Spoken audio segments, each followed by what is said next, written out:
Play any jokes on him? Did you get past on him with any? Yeah. What? You got. Hey, hey, Hey, hey. maybe I can tell it. Oh, you saw that kid. He saw that little girl, he said, maybe. Anyway, I'm probably gonna need, Danny's help. Oh, One night, we were Yeah. at the, Yeah, I know the one you're talking about, so. the movie theater. And, he was short joking me. The fidget, all this kind of stuff. Okay. So, we went to the concession stand. While we was up there, he was showing somebody, a couple of karate moves.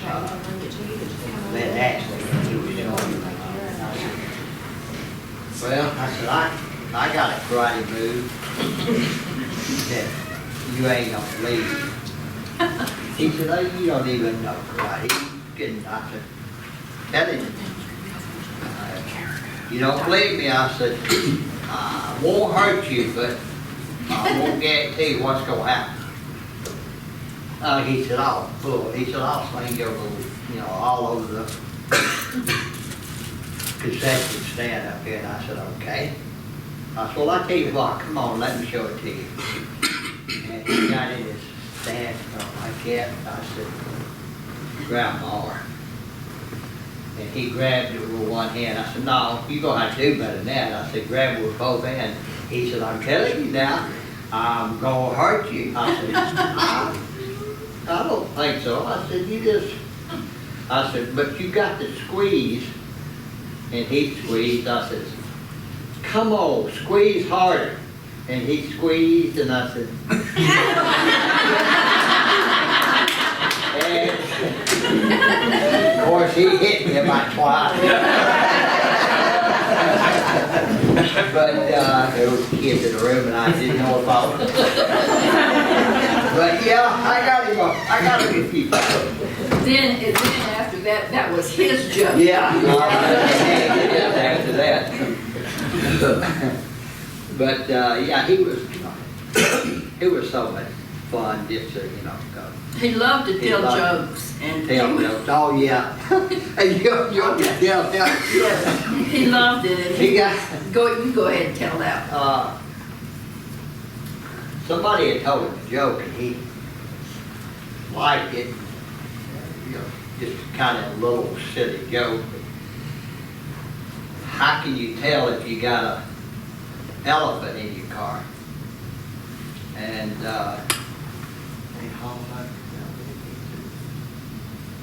you can smell the peanuts on his breath. After he carried on. So he just couldn't stand it. He liked that joke. So Had him a little he group. was with the colonel and the producers at the set and all, and we had a big crowd around him, and talking, and he said, I got a joke for all y'all.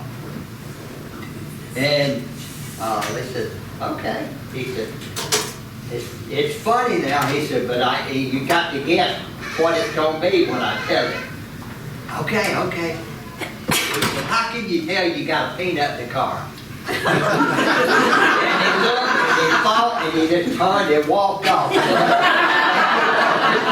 And they're all there. Gotta look at He got excited to tell He got it right back there, boy.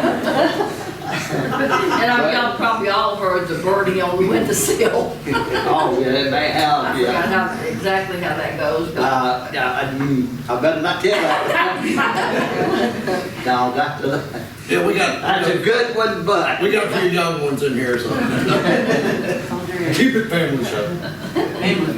But we got kids in the room here, so we can't tell that. Anybody else got a question that they'd like to ask? Billy, was you there the night when Jerry Lee came and crashed into the gate? Yeah. Tell us about that. Well,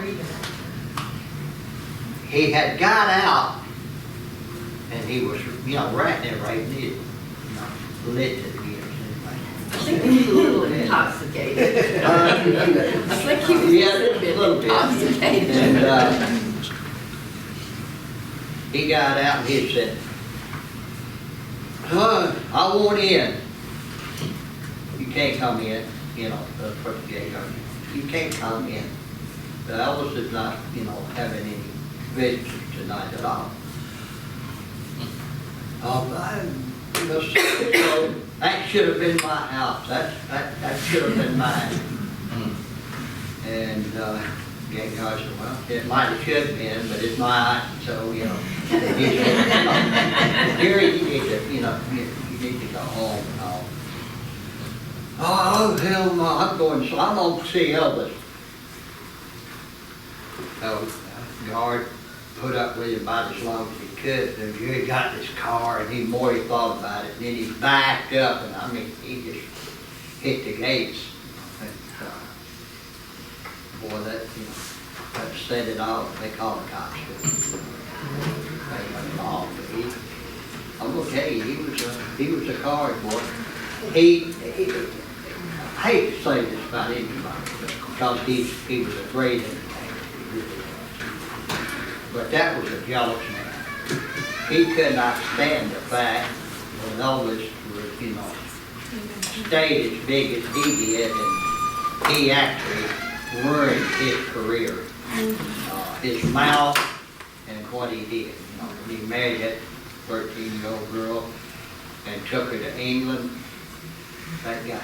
And, from being home, he still drew a pretty good crowd, but not, he's not like Elvis. And that was Jerry Lee's problem. Oh, and then another story about Jerry Lee. I don't know, a lot of you may have heard it, you may not. He did come up one night, and it was Jerry Lee and some wrestler, I can't remember his name, and another singer back in. It was, he was pretty good. Some may know him, some may not. His name was Rockin' Ray Smith. Rockin' Little Angel was one of his first big hits. Anyway, they came up and they got to talking, and then they got to the piano. Everybody knows to the piano room that was in the Graceland in the back there. And they were, all kind of singing and playing. Well, Elvis played, and he was singing. And of course, we had all heard Elvis play and sing, and he just amazed you when even then, So, and then Rockin' Ray Smith, he cut loose, and they sang a song or two, and then Jerry Lee got on the piano. Well, boy, he was, he could play a piano. He was playing a piano, boy, and singing, and when he got through, we all clapped. And so on the rest of the night. It was kind of short, but they all left, and nothing, was said. And Elvis said, well, look, he said, all you guys, he said, y'all come in here for a minute. And he said, I want to talk to you. And, we did like that. He said, look, he said, y'all work for me. He said, I don't know, maybe you don't realize it. He said, but if you like him that damn much, you know to work for him. and we didn't realize it, I guess. So. You couldn't brag too much. No, you couldn't brag on somebody else too much. But he said, yeah, you just go to work for him, That's the same way. Of course, none of us took it up. We stayed right where we were. So what did you say to him when he said that? Oh, What no. did you say to Elvis when he said, y'all can go work for him? Did you say, Oh, no. we don't like No, him. Elvis, we heard you say a lot of times, and we know, you know, but if we hadn't heard Jerry Lee and hadn't seen him, you know, in person, so we just, you know, thought we'd be polite and give him a hand, you know, but he still up. Next hand you give, it better be me. You find a new informant. It was also. He hadn't read it like anybody else in it, and I hurt his feelings, so. We had to make it up for a while, you know. If he went to the piano or played the guitar, you know, it was gonna be hand clapping on the But he was so funny. You never knew what he was gonna do anyway. He was always. No, does anybody else got a good question over there? All right, go ahead. Out of all of the men, the Memphis Mafia, who are you closest to, Billy? Joe. Good answer. Brownie boy, so That's my pop. But, all of them at one time, I mean, we were all like a family anyway, you know, I guess when you work together and stay together, you know, actually live together, you know, you become close in a lot of different ways. But Marty and Richard, you know, I was close to them because we did more together, you know. We, you know, like some of the same things. In the early days. In the early days. Yeah. In the later days, we were close to like Sam and Dick. Sam and Dick, yeah. So, you know, it depends over the years, you know, changed, but back then I was, you know, close to them, but we, you know, come bowling and stuff. If Elvis went to bed early, you know, we get a chance to get out. But it wasn't too often, you know. No. I said, no, it wasn't. Usually he didn't get to bed till. Oh, no. Yeah, we just, it was very few nights we ever got the chance to, you know, really go anywhere. Working for Elvis was like 24/7. Yeah, And on call all the time. 24 on and 9 off, you know. Yeah. But you had to be, and that was Elvis, you had to live his lifestyle, you know. And I fast. would call you 3 or 4 o'clock in the morning, or you may think, well, he's going to sleep, and about an hour later, you may get a call. Because he had insomnia real bad, you know. He just didn't, you never knew when he was. You think, well, you know, he's taking a sleeping pill and all that, you know, he'll sleep a while. I don't know if he fought it or if he just didn't phase him, but it, you know, he'd call you, come on out, we're gonna do something. Get out to go, you know. Go ahead. Did he have the sleeping issue as a child? Did he always have that? Do that. Did he always have insomnia even Yeah. when he was a little boy? Even when he was, you know, a kid and all, he had a hard time, you know, going to sleep. Had fantastic energy. He really did. He just steady going. I could keep up with him. Uh-huh. A lot of times he would walk in his sleep. Yeah, that No, in he'd the get up and earlier walk days in he his would. sleep. He'd walk in his.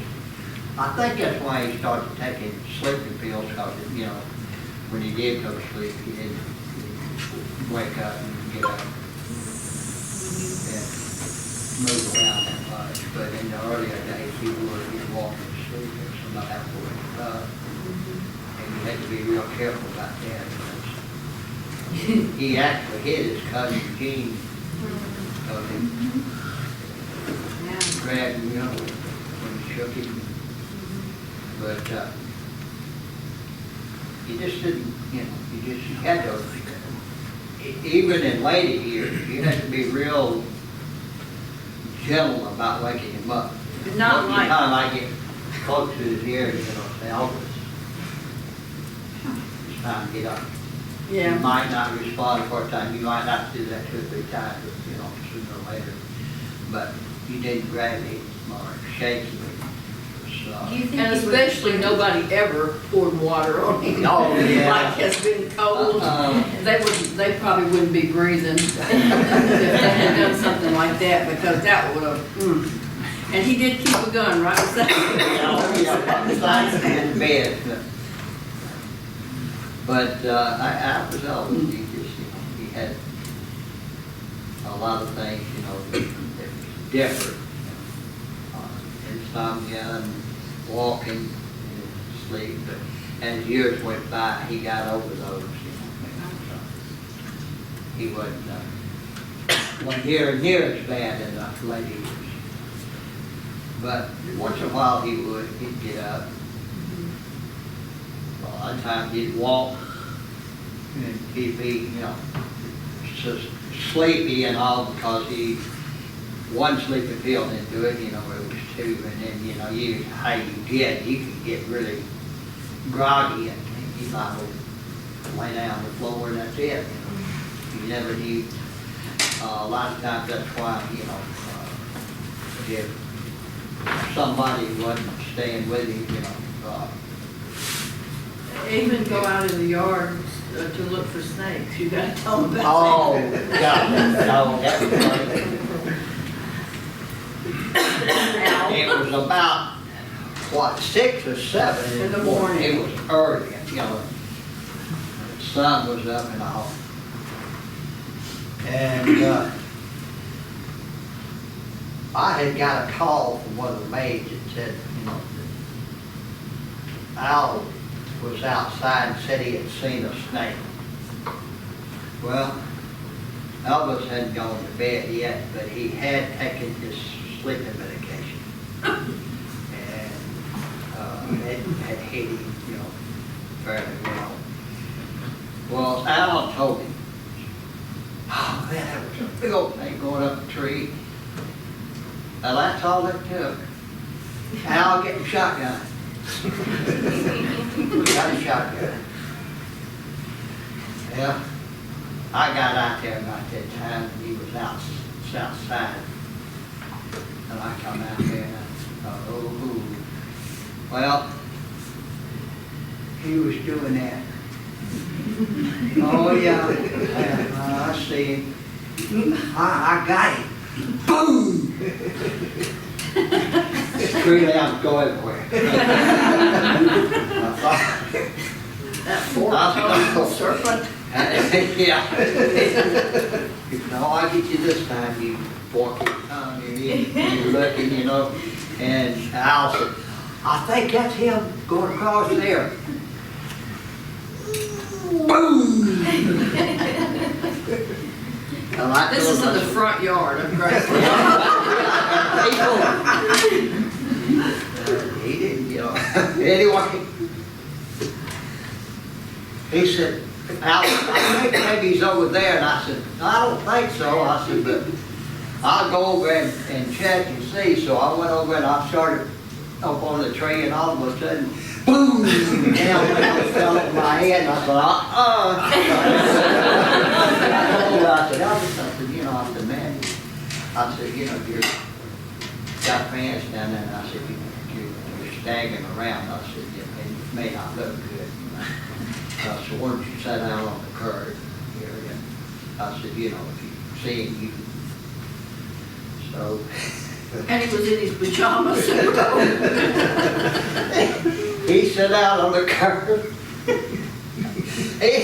he sat out there, and somebody said they had seen the snake, and it was out, and all of a sudden I saw, boom! He just went right on over back. And I had to catch him to get up. I said, come on. I said, you need to go in now.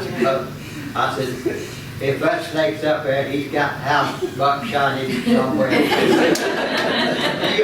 You have shot every tree out here. He said, yeah. I didn't have, fans down the gate. He said, oh, okay, I guess you're right. But he went on in, but that was funny, especially that last one, boy, when he shot me, he just kept going. He couldn't control himself at that time, because it really hit him. He meant to get that snake, he called that snake everything. And somebody say, he couldn't see a darn snake, the tree all them limbs, it wasn't no one. But Al kept insisting, you know, and he kept insisting on me looking. And to go along with him for a few minutes. That was a funny thing, boy. Anybody else got a question? Okay. Was Lamar really as dramatic as he? Oh, God, yes, he was. Yeah. Everything was, to Lamar was dramatic. If a twig hit Lamar on the head, the whole tree fell off. He got got killed now. I was standing there and it fell, and I don't know how I made it, you know. And could tell a story. Oh, he could tell a story. And had the most colorful Wording. And he was always funny. I know one night we were coming from somewhere, and Elvis hated, he didn't eat fish at all. He did not like fish. And we were in the limousine, and he kept thinking, I don't know if we were coming back from the movie or coming from somewhere, but he said, what is that god-awful smell in here? And nobody, you know, we didn't. And Lamar kept talking, he turned around and he said, oh, damn it, Lamar, that's you. And I said, what did I do? He said, stop right here. He said, oh, get out. And Lamar said, what do you mean get out? We're on the highway. He said, get in the car behind us or with somebody else. You're not riding with me. I'm not smelling that fish all the way home. So Lamar said, he put me out on the highway. I can't believe that. But he had to catch whoever was behind us and get in their car. And you've got to tell them about Lisa's puppy and her yeah. going upstairs and telling on Lamar. We was all up at the house, you know, all the guys and all, and she was there for the summer and all. She had this little puppy and all. Played with it and it followed her pretty much, you know, all the way. Well, Lamar was right as we call the jungle room, we call it den, but there's, you know, a couple of steps up there that goes from the kitchen area down there. So it had come up steps and Lamar was coming down and he stepped on the puppy or right by the puppy. I don't know if he actually touched the puppy or not. It didn't look like it, but the puppy screamed out, oh boy, Lisa, how to feel. You have killed my puppy, you have killed my puppy. And Lamar said, oh, Lisa, I didn't, it's fine, look, it's fine. I'm gonna tell my daddy. He said, what do you know? Go tell your daddy. And Lamar, big now, go tell your daddy, I'll tell him this and I'll tell him that, what he's gonna tell Elvis on the, if he asked him about it. Well, Elvis calls. Intercom. Red was there, and some of the others. And Red said, okay, Mr. Fight, this is your time to tell it. There's your chance. Here's your chance.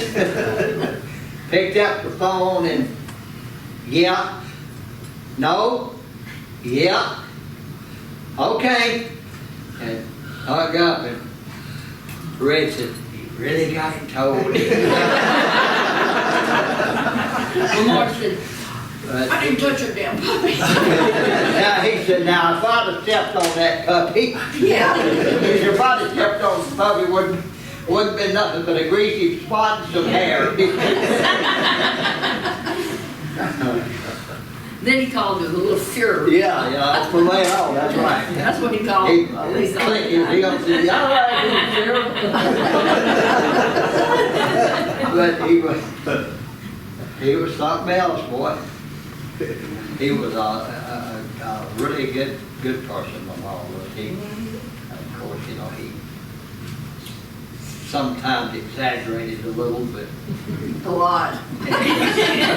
but you couldn't help him. You gotta He held your attention, you know.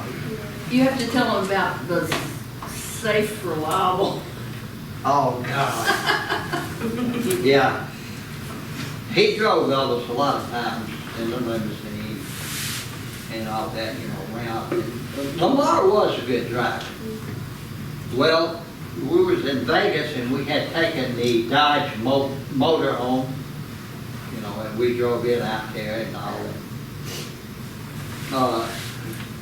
The Sahara had a, you know, big light, what do they call it, canopy light thing, You know, drive Anyway. up under it to get your luggage and everything Yeah, out of the yeah. cover, big in case cover. it rained, all that. We was getting ready to leave, and so we got our luggage together and, they brought it downstairs, and that's where they bring your luggage, you know, is to that opening.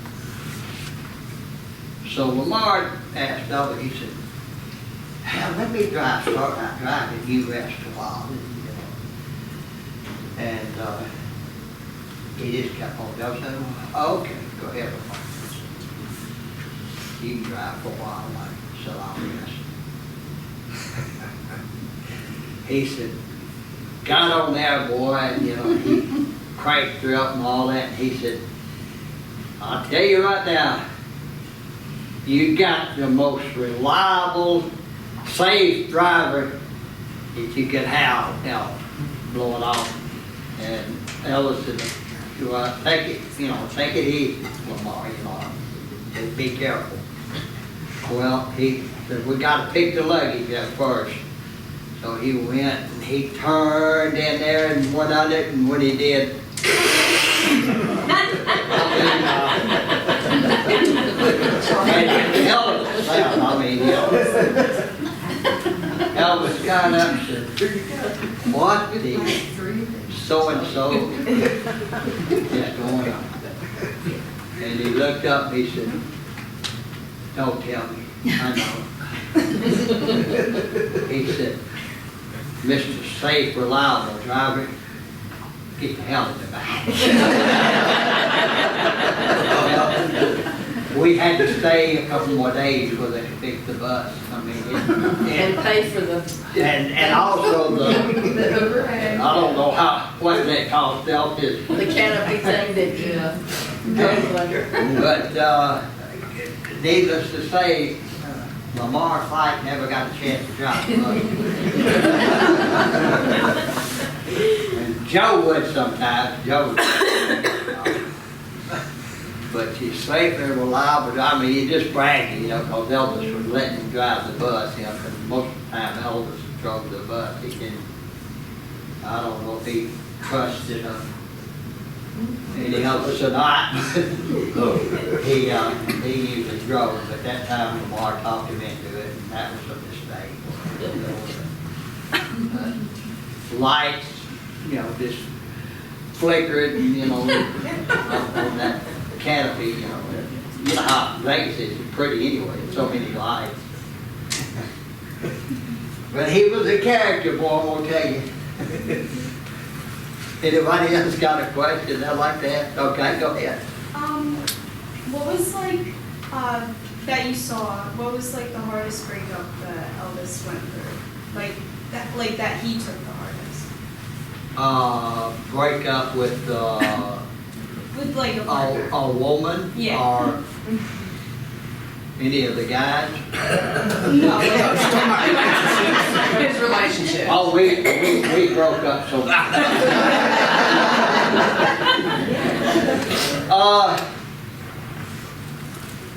I think they all hit him hard for about a day. And then it was moved on. Now, I'm sure, you know, they were all hard because, you know, he loved them all the time he was And with then them. some. And then some, yeah. And I'm sure after, you know, he broke up, but it was, after about 4.5 years, it was time to move on. And I've told this before, and a lot of people have asked. Elvis's career was, you know, fast and furious. It really was. You know, he was rose to fame so quick. And they had a thing called 5-year common law marriage. And he knew that, you know. And so after about 4.5 years, they were gone. Regardless of how much he, you know, loved him and all that, they were out. You know, his career to him came first, and that continued. I don't think he ever knew if they changed that law or what, you know. But that was then, and you know, I'm sure Colonel told him, you know, you don't want to live with a woman, you know, too long. You know, you don't need that kind of publicity and stuff like that. Was kind of, Priscilla was young when she came. When she came. And her parents were really, you know, adamant about him saying they would be married at one time. And he was like kind of caught in a trap. So he, maybe that's why I recorded that. Yeah, that, I mean, that was the only he loved exception. her, you know, then. Yeah, and I think, you know, her being young and being there, actually he was seeing her in Germany too and all that, and her mother and daddy, I think, put the pressure on some, and so the colonel decided that Elvis, you know, you look better. You got married and then support your life. Do you think Elvis was scared of the colonel? Because I know a lot of decisions and stuff that he made. I don't want to say it was because of Colonel, but I know he was very conscientious about, you know, Yeah, things that's that what- he did. So No, he wasn't scared of the colonel, but when it come to business, he took the colonel's advice a whole lot, you know. And the colonel was smart about it. And he was, yeah. And he, now, don't take anything. He was a great businessman. He really was. I look back now and I see things that God, you know, if he'd have just used his head a little more and not stayed with that typical routine, you know, never use your money, always use theirs, you know. And he stayed with that because he come up hard and as a carny and all that. So if he had Elvis break away from RCA and perform his own record company, produce his own records and all, Elvis would have been like Michael Jackson. He would have probably wound up being a billionaire, money-wise. But he just listened to the colonel, and colonel had brought him there, and he was, and Elvis was, when he was loyal, he was loyal. He was loyal to the colonel. You know, he figured colonel had brought him in, he knew what he was doing. And so he didn't mess with him in that part of the business at all. But now if he got tired of something, like tired of making movies, I mean, he stood his ground. He told the company, he said, to make this the last one, or I'm through. He said, I won't do no more. He said, they can sue me or whatever. He said, but I won't do any more movies.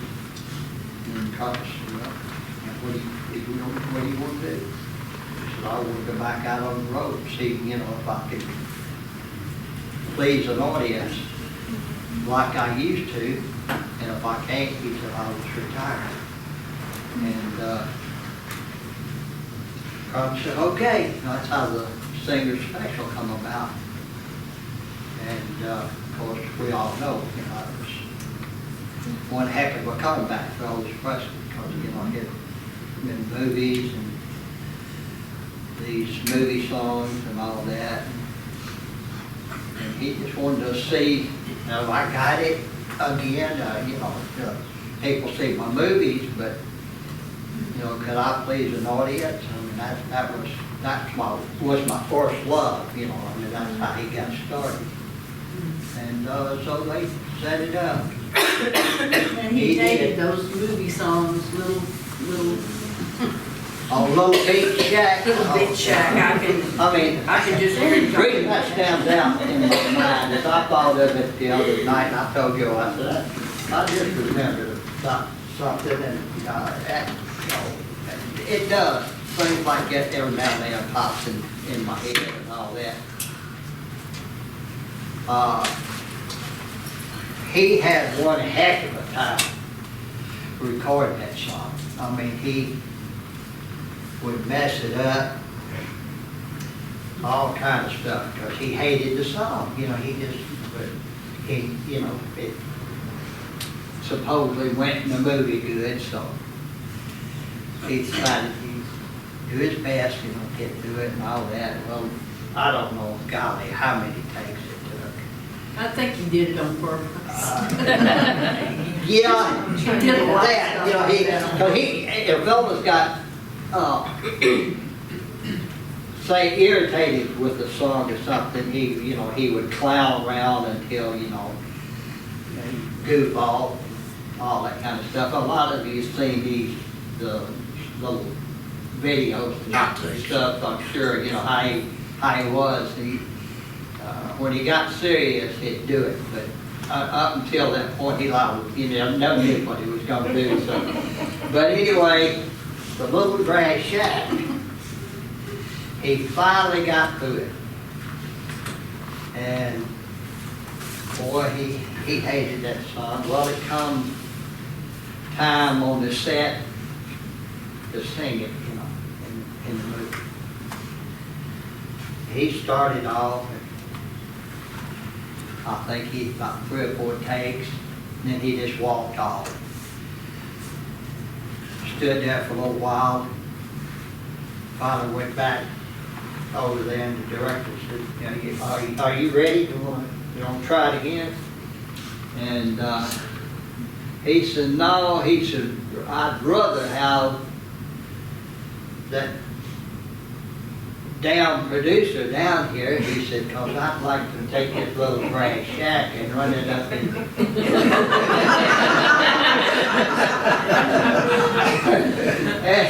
and he goofed around for a few minutes, and finally he got through it and all, but that's where he was.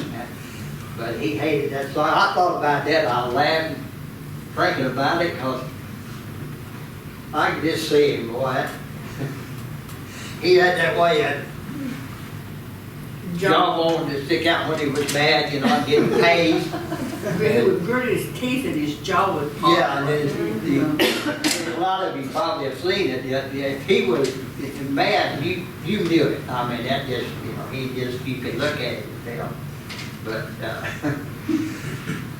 Little Grass Shack just struck me as being funny, because I could just see he was serious as he could be. You can just picture that in your mind, the grass shack. The beach shack, but I do the same thing that you said, the grass shack, and I can see it when you say it. You can picture. What they look. Yeah. It's like Gilligan huts. in that I think it was in Paradise Hawaiian style, you know, they had a couple of these you see. Yeah. Well, this one was, you know, a little smaller, but they had, you know, different sizes, and they're made out of bread, you know. But it's like in Roustabout, when he would get irritated, and he wanted a certain music put in. Uh-huh. Remember, Oh, yeah, yeah. and they, No, he wanted, voices in the background. he was on the motorcycle or on the, No. going down the highway, and anybody, it was in the movie Roustabout, Yeah, and he wanted and he it a was, different way. singing this song, and, he just, you know, told the producer, he said, not the producer, the director, he said, you know, he said, that don't sound right. He said, let me add something to it. He said, I'd like to have some voices that would sing the with me behind it. And the director said, well, who are gonna get voices out in the wild like this? He didn't say wild, he said, you know, out in the open like this. And Elvis was really quick with it anyway. He said, the same damn place you get the music. They had voices. Anybody else got a question? Was there any movie that he was particularly interested in making?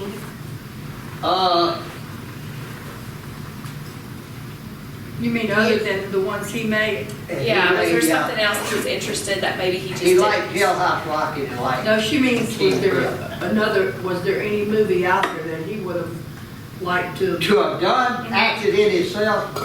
Yeah, there were several of them. Now, Thunder Road, any of you remember that? Robert Mitchum. Thunder Road. Robert Mitchum actually wanted Elvis to play the part that his son played, you know, his supposed to be his brother. And John Wayne wanted him in one of his. Of course, it's Ricky Nelson. Yeah, and he was saying, you know, like some of those movies, you know, a good Western, he said, I'd like to, you know, play the part, you know, like Clint Eastwood. But they never did come up with what I thought was a good one, you know, because it would have been so expensive, you know, to make it. The Colonel thought, you know, you won't make any money like it, and if it flops, you know, that's whereas we're making money on these movies, and they're making money for the producers. If you had a movie to flop in you know, California as an actor, you either had to produce the next one yourself, or you had one heck of a time, you know, getting another movie part. I mean, that's just how it works out there. That's the reason he never got a chance to really show his acting, just because he never got a movie that was, you know, worth. Now, Charro was pretty good, you know, I mean, it was, I thought Elvis did a good job in Flaming Star, you know, I really do. I think he was really trying hard to, you know, to play that part good. But he never had a script that was worth, you know, making a lot of money on or doing a real serious acting job. You got one right here. Of course. Yeah, I mean, remember. You were there, you know, when he met Ginger Alden and became engaged and all that. What was that like? How did you feel about it? I mean, obviously, what was that story? It's a big story. He never told me when he was feeling over how she felt.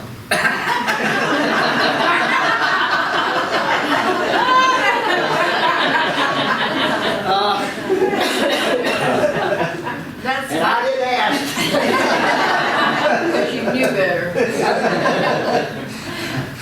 You're right. But, he cared about me, you know, he loved her. But see, the thing about it is George Klein, and he brought her and her two sisters. Actually, he brought Terry Alden Who up was to meet Miss Elvis. Tennessee. And Elvis liked the younger one.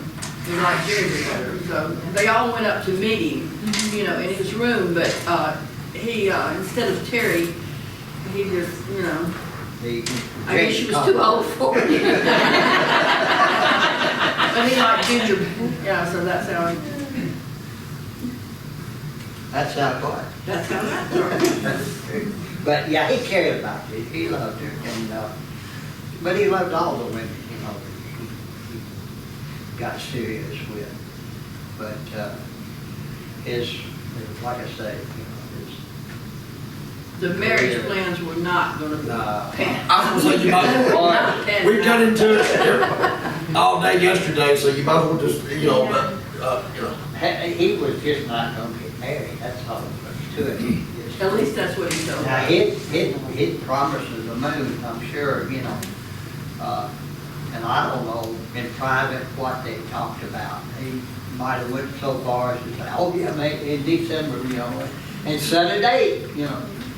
But to follow through with it, I mean, we went out one night, I remember this, Joe does too, we was in the back of this Dutch, and we drove by a place that had a wedding gown in there. And Ginger said, oh, that's pretty. He said, yeah. He said, I'll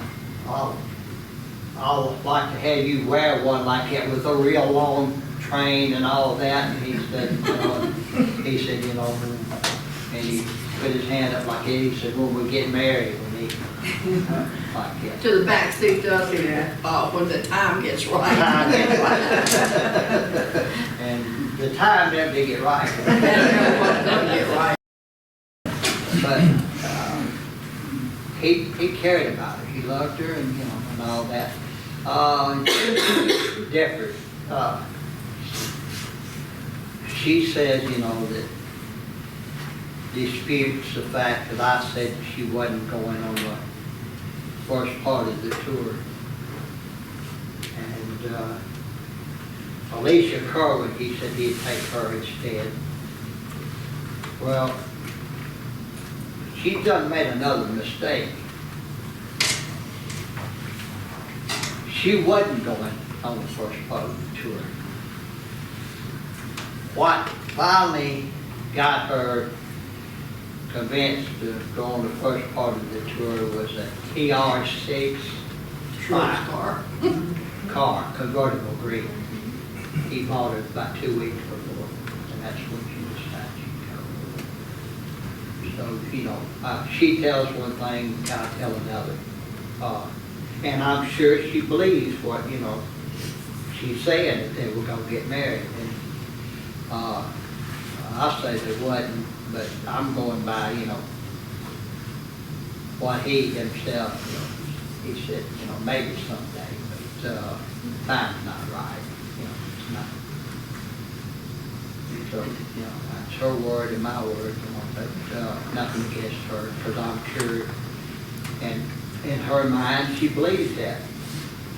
And I'm just, you know, I'm just saying, you know, Elvis, that ain't my side of the version, that ain't what I heard, what he told me. So he'd tell me one thing or another. But Charlie said he also said the same thing to him. Yeah, He said, several. he went so far as to say, I won't ever get married again. I don't think I'll ever be married again. And there was a thing about Priscilla saying they had talked and he had asked her about getting back together. We never heard Elvis say anything about that. We were with him the whole, you know, last night of his life. And he would have. And like he told Billy, I don't go down the same road twice. No. So, you know. Did he ever talk about having more children? Did he ever talk about having more children? He said, you know, he said maybe one day I'd like to have a son, you know, if, you know, I don't get too old before I can, you know, and stuff like that. But, plans for Elvis was, you know, what he was thinking maybe down the road. It wasn't for right now, do I want to have, you know, children, but, I think, you know, maybe later, you know, when he got up around, you know, 50, maybe a little older, that he might have actually settled down. I can't see it, you know, I just couldn't, because I knew how he was. And maybe, you know, he'd have another child.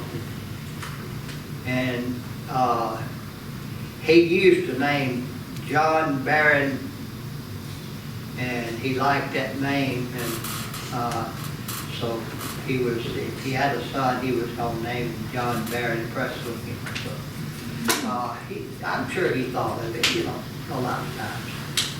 But to follow through, that was a different name.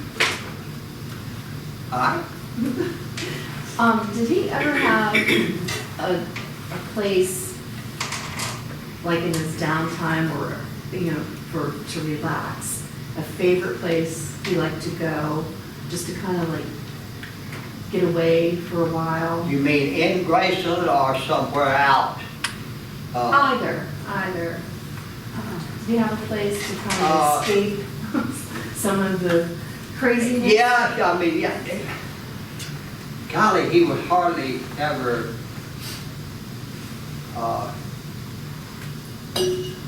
in particular place.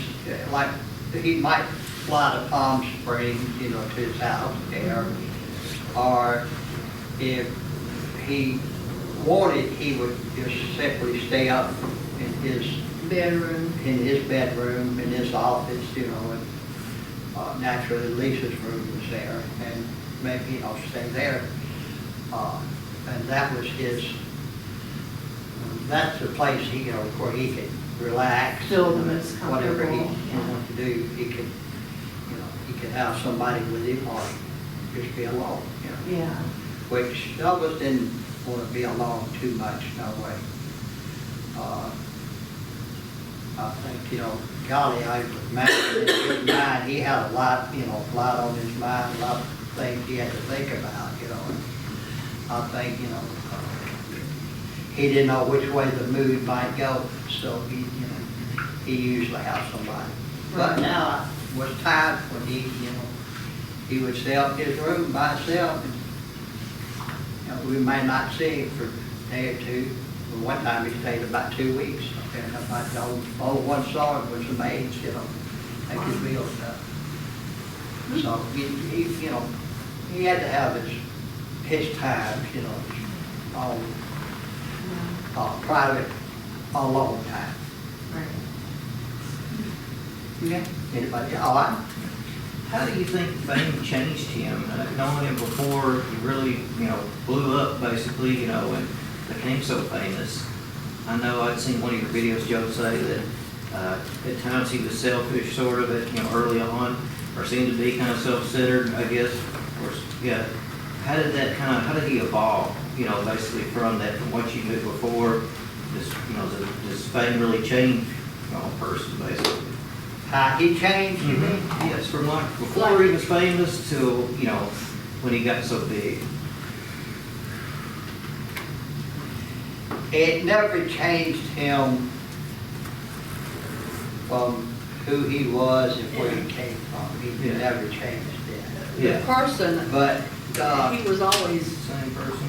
like he was. I mean, he didn't change. I think he got a lot. He was real shy in the beginning, and I think he got, you know, the confidence, and he realized. I always told Billy, and I've said it before, he loved being Elvis Presley. He absolutely loved it because he liked the attention. But I mean, he was not obnoxious with it. Yeah. He was humble, but he loved being who he was and what he could do. And he knew the effect he had on people, and he loved it. Yeah. I mean, like we've talked about before, like somebody said, well, how did he get out? And, you know, if he wanted to go out, how did he get out? And the fans, it's like he said, when he would worry is if the fans were not down at the gate. He didn't worry about getting out past it. In fact, he called it dry runs when we would go out on a motorcycle. If we'd go down, go around, and go up the back. If nobody was down at the gate, the back would rev them up, give them a little time, and then we would go down again, and and the flash bulbs, and he loved it. He just loved it. And he would stop and sign autographs and talk and, flip people off, and they were that's just the way it was, because they loved it. They loved when he did things like that. I don't know if any of y'all have thought about, he was shy, but yet when he was 11, he sang at a fair thing, having a contest, of course. Everyone knows he won second place. During high school, he actually sang and won a talent contest there at Williams High. It seemed like when he was performing, he was totally a different person. And it was almost like the shyness just went away, And, but out around people, back when he was young, he was, he was kind of shy, he just didn't get to know people too well, he had a few friends, naturally, everybody does, some of the Dorseys, he knew one of them, and, they played guitar together, at Alabama Street, and also at the Lauderdale Courts when he lived there. But around girls, he was somewhat shy. But as he got famous, He must have outgrown that if that was shy. he actually did. He got out of it. A lot of things, changed with him. But he grew out of it, and as he got famous, he was vain. He got a lot of ego, you develop that. How can you not, One time he was up in his room, and his back of his Bed. wall behind his bed was glass. Mirror. Mirror, yeah. That's what I meant. A mirror. And he would look around and he'd do it down. God, I'm one good looking son of a He done that about 3 or 4 times. I thought, okay. And he said, damn, look at that profile. I said, yeah. You are one handsome man. I said, but 2 in the same family? That's just not. He said, 2 in the same family? What the hell are you talking? I said, well, look at it. I said, as handsome as you are and entertaining as big as you are, and me a sex symbol.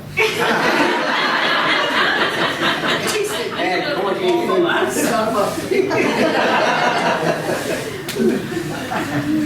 But he was, he was a character boy. He had, but you could see it. I mean, how could you not? He grew up, and, all women in the world, following you around and all that. You go develop somewhat of an ego,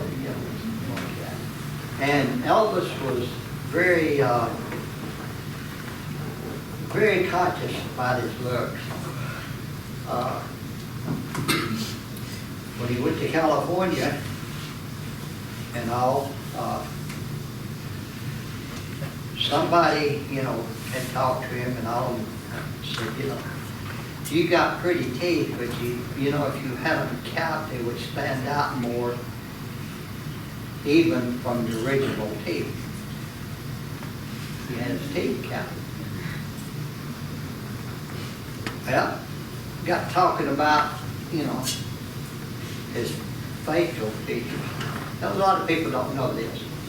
You look in the beginning, Elvis's nose was flared a little more Just a than what it regular was nostril. after Love Me Tender.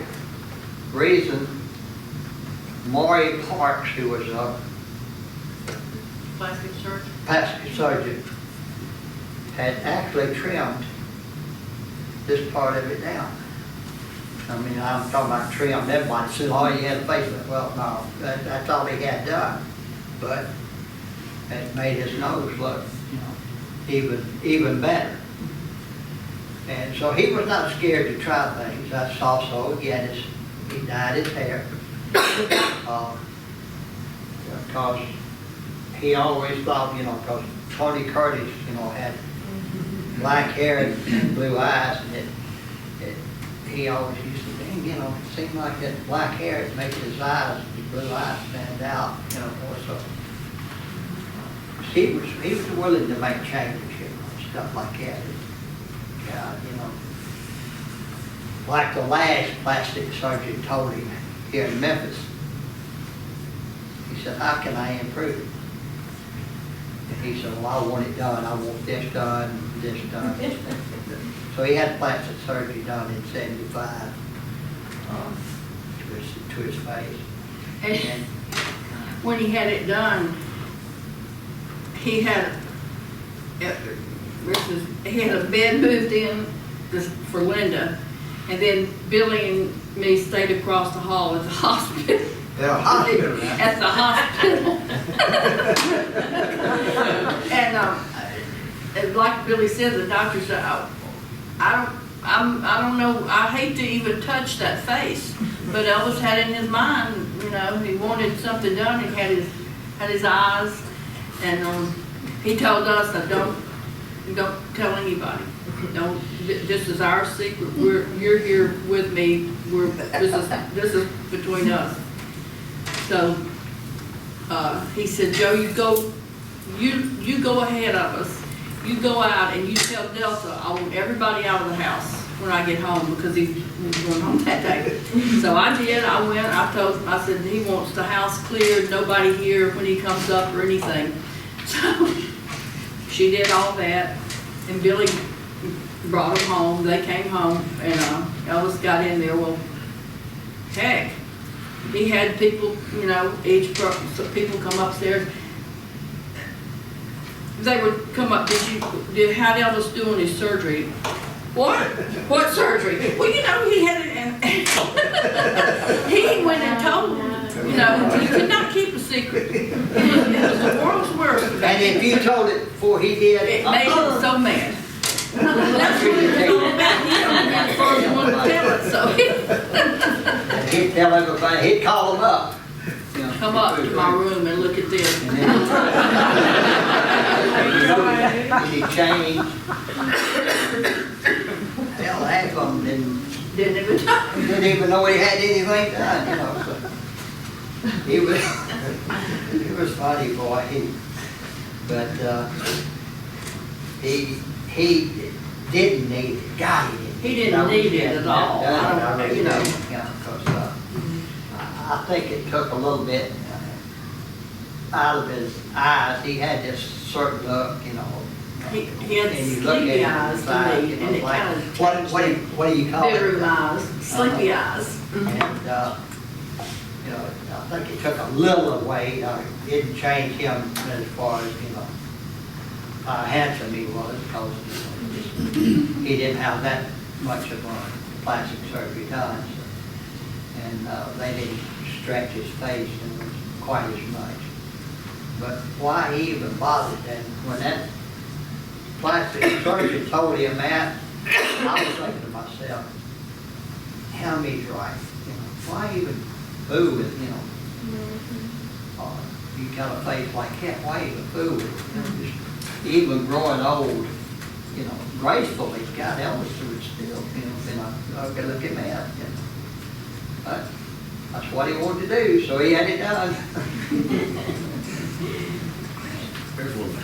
I have a question. I'm going back to the movies that he made.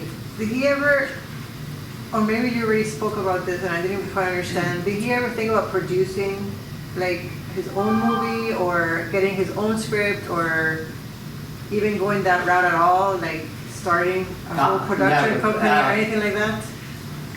Colonel, you know, handled that part of it. So he wouldn't have talked to the colonel about anything like that, or he would have? He may have, when it come to business, It wasn't like. they didn't, nobody but They didn't Colonel share it. knows. Oh, And okay. maybe Tom Diskin, who was Colonel's right-hand man, would talk about it, that they would be in private. So when it comes to the business part of it, we didn't know, you know. Was that a thing back then to even think about like they do nowadays? Like so many famous people start their own production companies. It wasn't as popular back then, would you say, or? Oh, you mean producing your own movies? Yeah. Yeah, a lot of them did. They did still? Like John Wayne and Clint Eastwood and a lot of those guys. John Wayne Okay. was called Back Jack Productions. Yeah.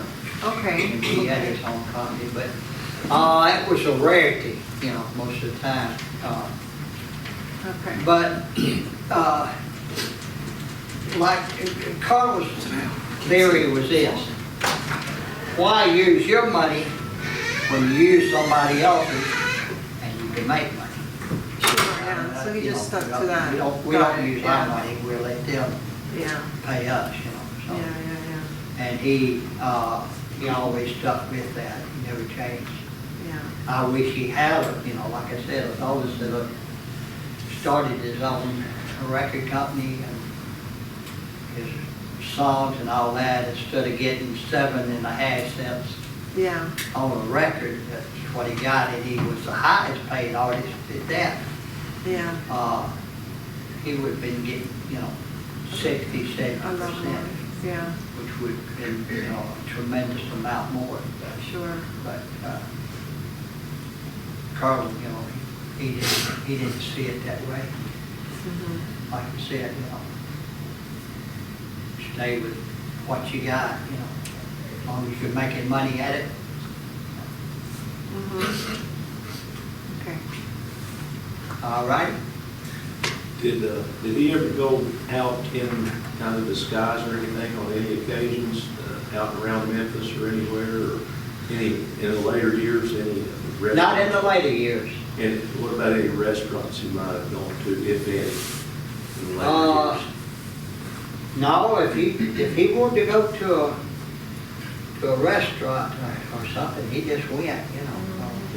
He didn't in the later years. And in the later years, he just didn't go out much at all. Now, We did go out motorcycle riding all the time and stuff like that, but he didn't worry about his fans. You know, he actually, you know, wanted them to see him. He would even go down there and sign autographs at the gate because he wanted them, you know, he wanted them to know that they were the reason he was where he was at, you know, and so he, you know, he didn't avoid his fans. Now he did go in '57. He had a black panel truck, 54 or 53, I can't remember exactly, but and he would get a hat or something, sunglasses, and he would get in that panel truck and go out and drive around Memphis by himself, you know. But most of the time, he didn't try to disguise himself in any way at all. He wouldn't, you know. If he drove out that gate and somebody didn't notice, he would go around the circle and come back again.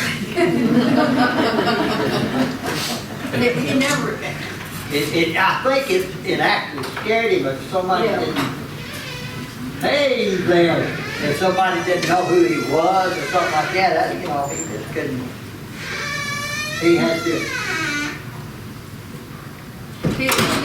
He never thought he was better, Nolan you know, Road. than anybody. And my But great he, granddaughter, Laney Kate, that's Danielle's husband and daughter.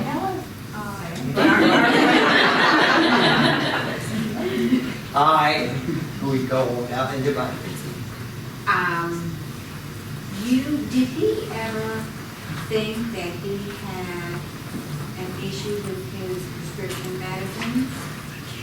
Did Elvis ever think that he had an issue with, that would hurt him, the prescription meds that he took? No.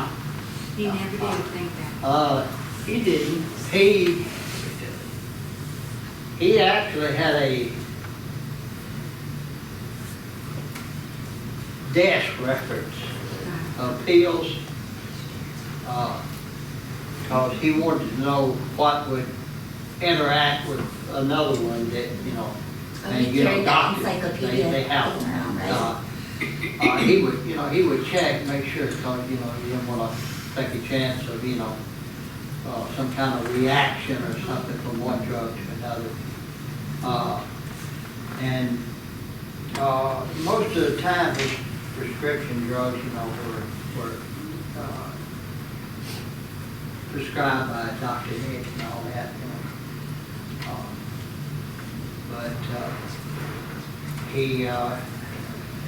I think, you know, he got to a point where he took too many, you know, I really do, that's just my honest opinion, but he, like you said, he needed it. And who am I to say he didn't, you know? Golly, I know some of them he did need. But, he took, you know, he took several different medicines, prescription medicines, and I think over the years, you know, that played a part, you know, in what happened to him.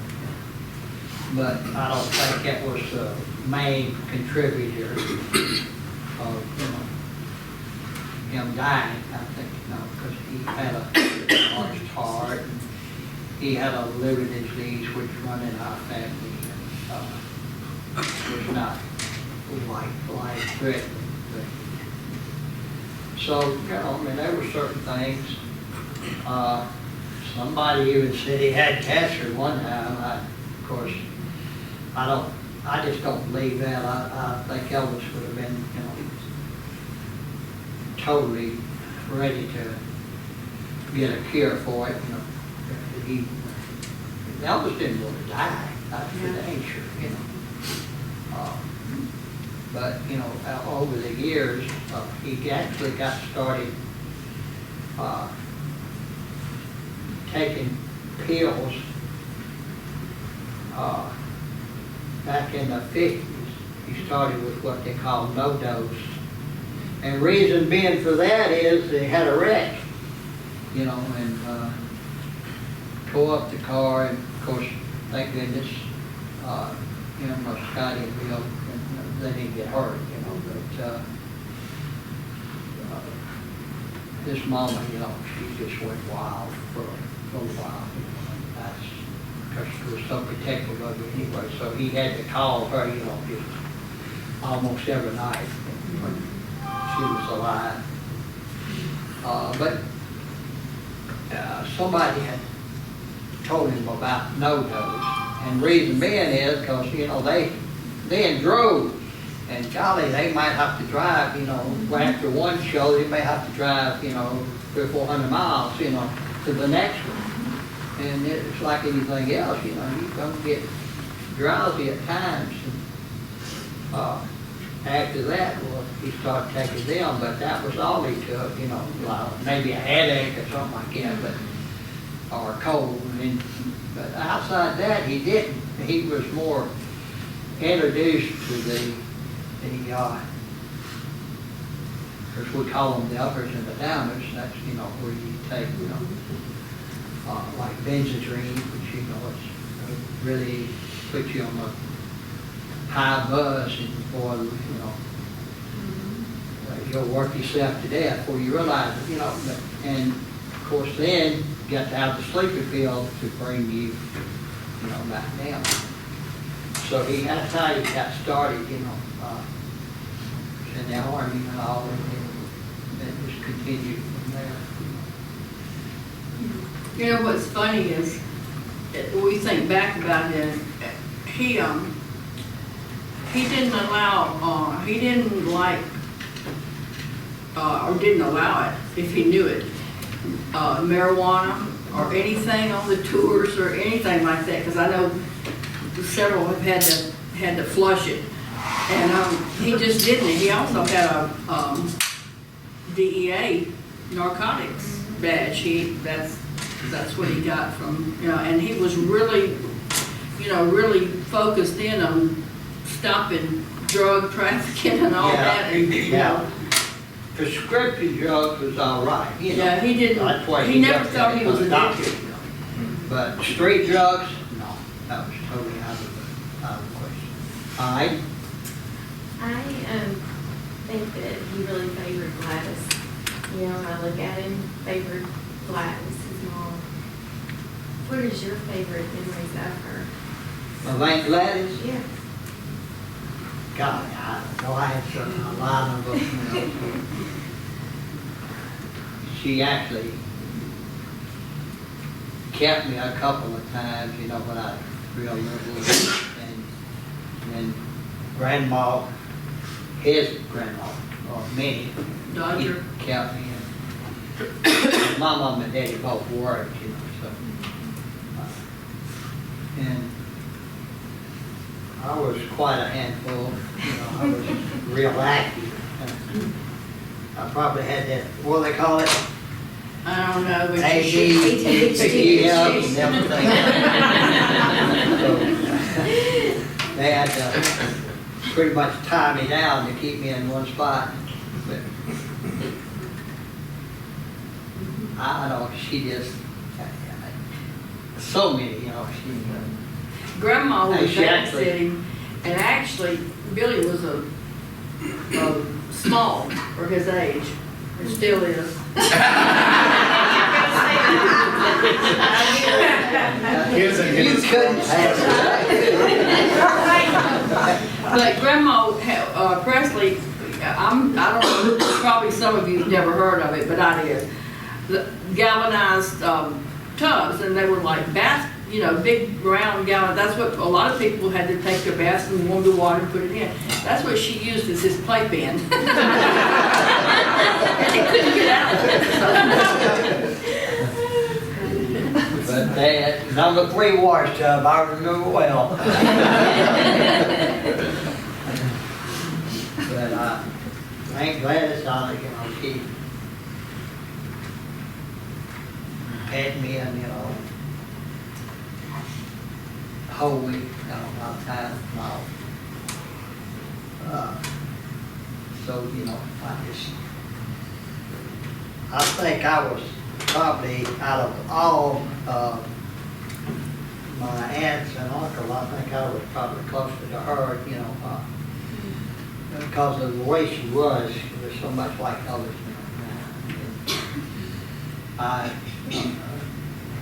She actually is the one that told Elvis, like when you were over there the time and he gave you the toys, and we still have. Billy has little, they were called Tootsie toys. You can look them up. They're way back. They have little wooden wheels. And Mark's toys. And Mark's. And she, after Elvis was on up, she said, "You don't even play with these anymore. You know, why don't you let Billy have them?" So he said, "Yes." And so he gave Billy his little cars and trucks and everything like that. I lost a lot of them over the years. He had like a little service station. Little service station, little gas station like thing. It looked like it was made out of tin. And it had a little wrecker and another little car, not a car, but a little truck like. And of course, you know, I still got the 2 little trucks, but it don't have the gas station itself on it.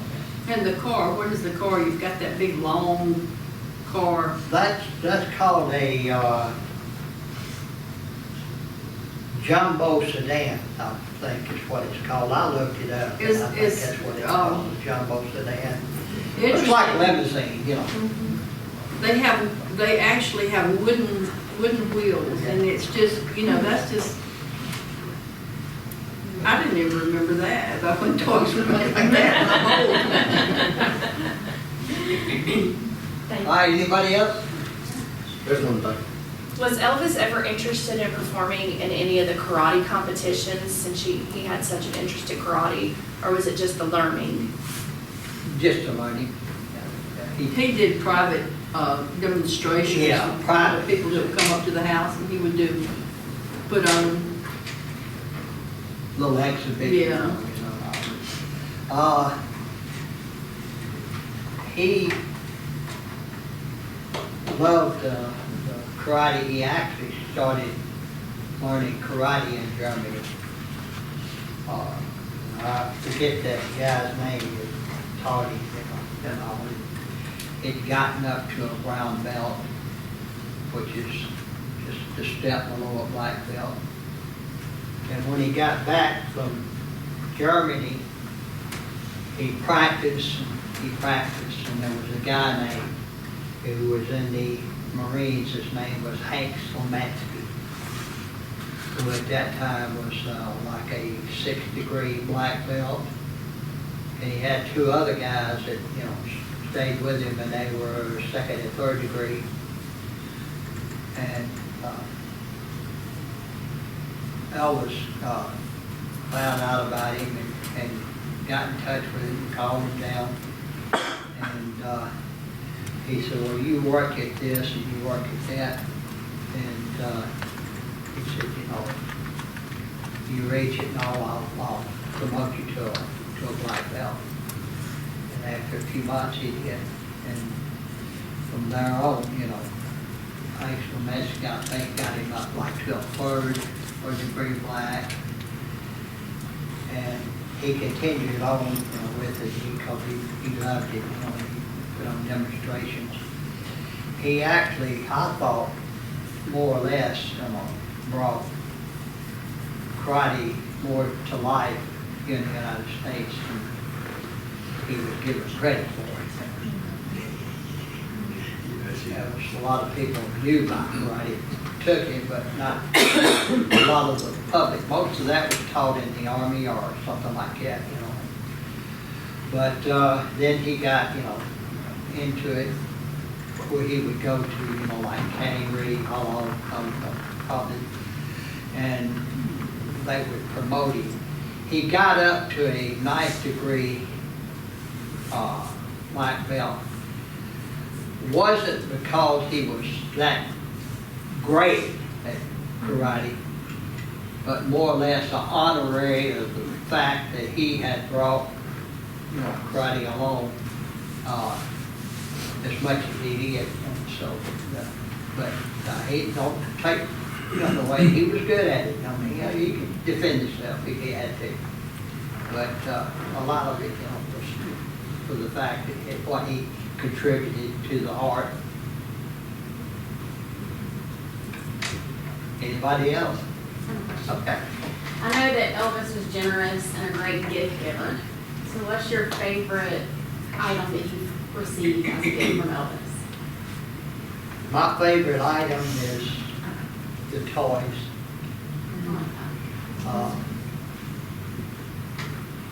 The reason being, was that was, I guess, one of the first things he ever gave me. And I hold that close to me, so many things over the years, it's hard to name one thing. Yeah. The biggest thing that we held the most in our hearts was, in 65, he gave us a gold Eldorado convertible. And that was one pretty car. But he gave us so much. He gave me furs and cars and jewelry and money and homes and it's like saying, pick one of your favorite kids. And it just, the most that he gave us really, and was himself. Yeah. That's what I think. Yeah. That's what we really cherish more than anything, because like he always said, when he would give you something, this is just material. This is, you know, replaceable. It doesn't really mean anything. It's love and, you know, being loyal and stuff like that meant the most to him. Not material. He didn't care about material things. He didn't. I mean, he could have on the ring, and in fact, he gave Billy the ring Priscilla had made for him.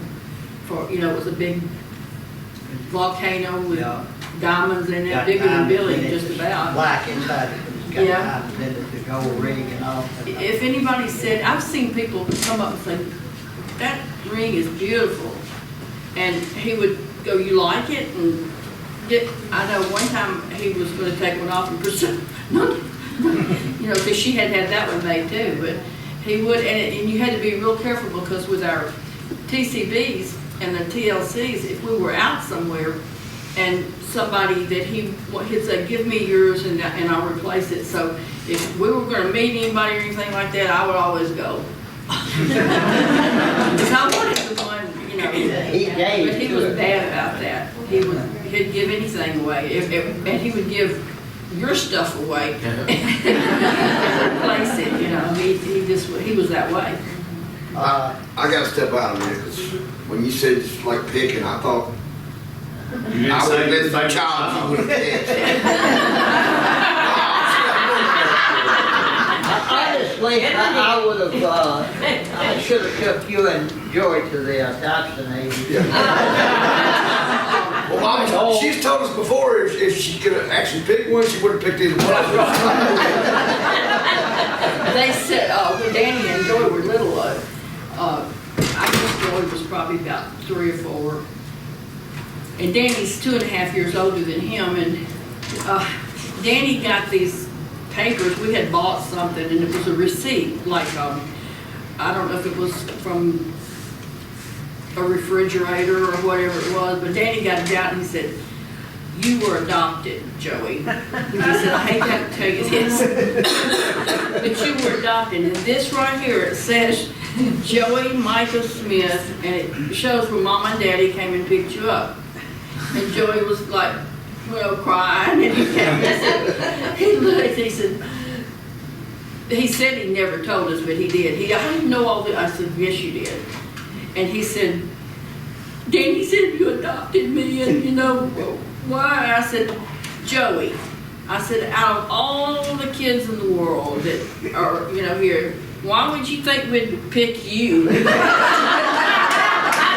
that really,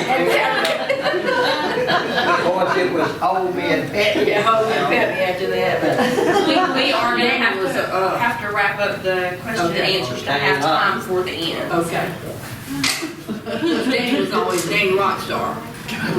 Maybe one more, anybody? All right. I don't really have a question, because I've been following y'all for so long. I've met a lot of the inside guys and friends and all, and trying to think of something to ask, but I guess I was going to say something. Thank you.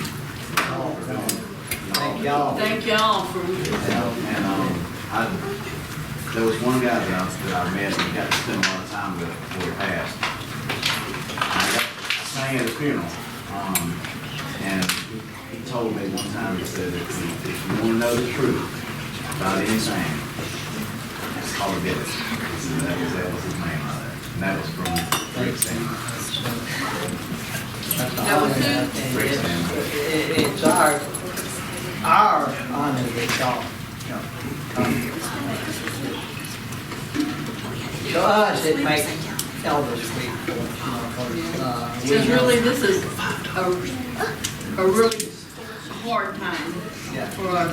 But everything comes back, you know, especially on the 16th. It's like, you know, we love to see everybody, and we're amazed that anybody would come, that any of y'all would come and just to hear us tell things. I mean, that just, But that's Elvis fans, and they do, they steady come. They matter. Like the young lady here and little fella back here, they like, next generation of Elvis fans, you know, I mean, because I'm sure they hear a lot of it,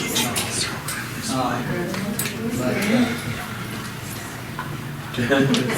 We appreciate y'all. Sure do. How much appreciate y'all. Thank you.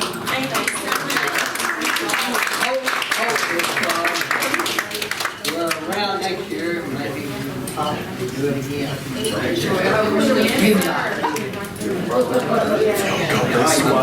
I know you somewhere else too. Been around. Now let me finish your fingers. Just mess with them with Sherry and Angie. That's right, that's exactly right.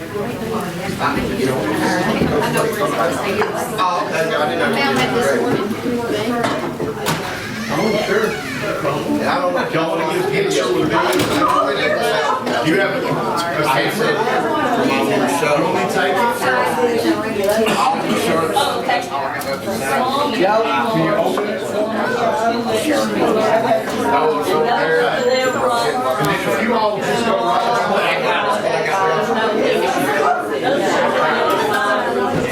if you all wait just a second, she'll give you the prices and stuff for the phone. I'm not going to give you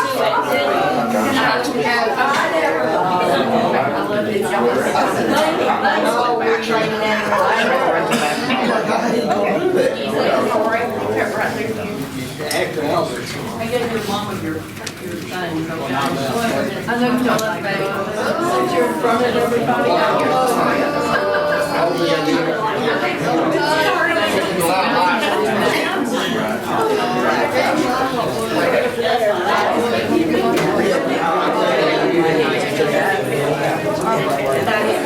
Yeah, that was on the set.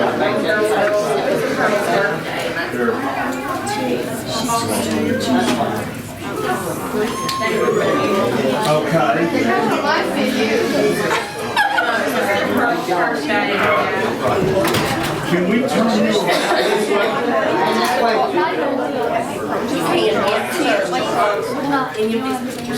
They're $30 a piece or 2 for 30. And the thing is, this is small. Did you get that over here? Yes.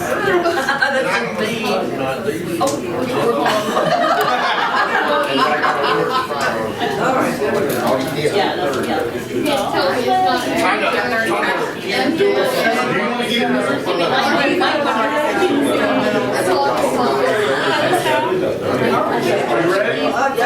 All right. Enjoy your time. I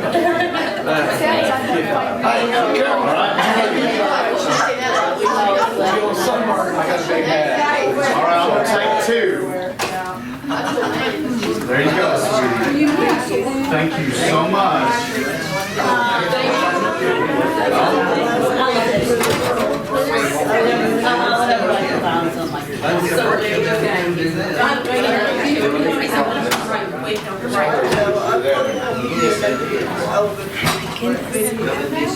I'm here with it. Get well with this year video. Oh, yeah. That 3 days monthly and every day. I'm going to take a look from it. Hey, I'm going to. I love you.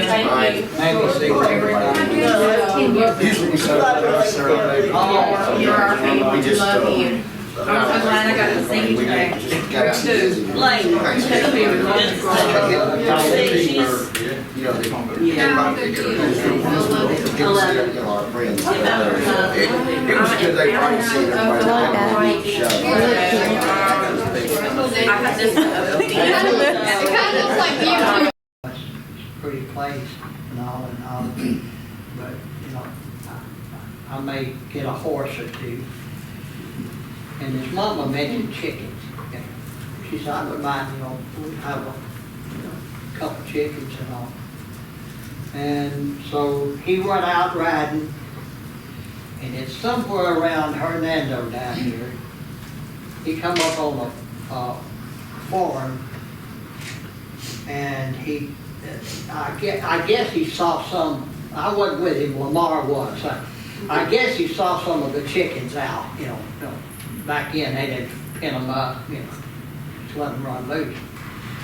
So he figured, okay, I'll just think this, maybe this man wants to sell something. So he had chickens, turkeys, and ducks. So Elvis bought, I don't know how many chickens. I know it was 10 ducks and 1 turkey, and we called him Bowtie. And the reason is that he had 2 black feathers, and they turned out like that on his chest, and the rest of them were solid white. So Elvis named him Bowtie. Well, he was in the yellow limousine. He was just outright, but it hit him. Here's my chance. And Elvis didn't, He didn't wait for anything. He didn't wait. He didn't care. Well, the petition is, if you know, most of the limousines, they got a petition. Well, that did too. It had electric, clear window that let up, but it had stopped working. The motor went out or something. So he bought all that. And guess where he put them? In the limousine, all of them. Finally got them all In the back seat with Lamar. Well, Lamar actually was up front. Oh, was he? I thought he was in the back seat. No, he was up front, and out there we were driving along, and gosh, that's what Lamar was bitching about, because he was flying, and Elvis, driving that hard, and he'd have to slap a chicken or a duck. And boy, that was the funniest sight. I was out at Graceland when they came in with them, and and Uncle Vernon and Gladys and my mom and daddy were all out there in the backyard, sitting in some of the patio furniture, and he drove up, and when he got out, his hair was all messed up. He was dying there. And chickens and everything flew out of the car. Well, Lamar got out, he was huffing and puffing, and he said, damn, I'll never go with you again to get no damn animals. He said, they have all over the place, and all over me. Elvis, he totally was laughing, and Dr. Vernon said, damn, son, what happened? And Elvis said, well, I got us some animals now, so. But he had a chicken coop built for the chickens, and the ducks and the turkey just run loose. And I remember one of the ducks had a messed up bill, and Elvis would always send in. And he talked outside the mouth. He said, the rest of them dogs won't wait on me. But it was funny. It was hilarious. I wish you could have seen it, if you could visualize, man, because animals are gonna wear out, when they open them doors, boy, I mean, Just to relate to your story, I recently came across a video on YouTube of Christmas, or it was winter, the first winter there, and it has you in it, going up. Have you seen that video? And it has all the animals, like the ducks and the, okay, you've seen it, I just want to make sure you know. Yeah, it's pretty cool video. That was a big snow, Yeah, it's like 20 minutes long. It's cool. And, golly, that's, his mama, had rolled up 2 or 3 snowballs and put them in the freezer for Elvis because he likes smoking all the time. But they, like I say, they had big snow.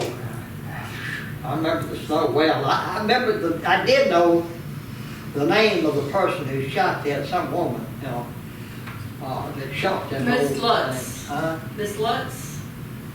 It might have been. I think it was Miss Lutz. Laura Lutz, But anyway, can you share, do you know how to find that? Do you know, like, what would you Google or? Just, probably, try, Graceland 56 winter or Christmas. You should be able to have it. That'd be 57. Or 57? Yeah, it'd be 57. Because that's the only snow, you know, that Elvis kind of chance to see at Graceland until it come back out of the it was a pretty good snow. You can see it, you can tell that in the video now. He's got one in the back right now. Sorry? He's got one in the back. Okay, go ahead. Hey, Billy. Just got a quick question. Got one, a photo. It was taken in the 70s. I'll bring it up. It's kind of not a real good copy, but it appears to be Elvis, Linda Thompson, Joe Esposito, Dick Grove, and you, right? Yeah. Is that a real picture? Do That's you a real remember picture. this? Yeah. I mean, Frank, yeah, this is, Yeah. that's the, I think it's Madison Cadillac, is that right? Yeah. Elvis is in the silver That's it. Phoenix. Elvis is in the jumpsuit. Yeah, he did that. What's the story behind it? Well, he had just come off a tour. He had finished up one earlier that day, and he flew in, and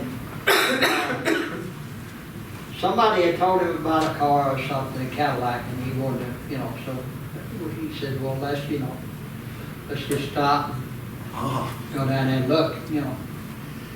So that's what we did. We just went to the Cadillac place, and some, you know, photographer was there and took a picture. But that's what he was doing. He was looking at, I know what it was now. It was,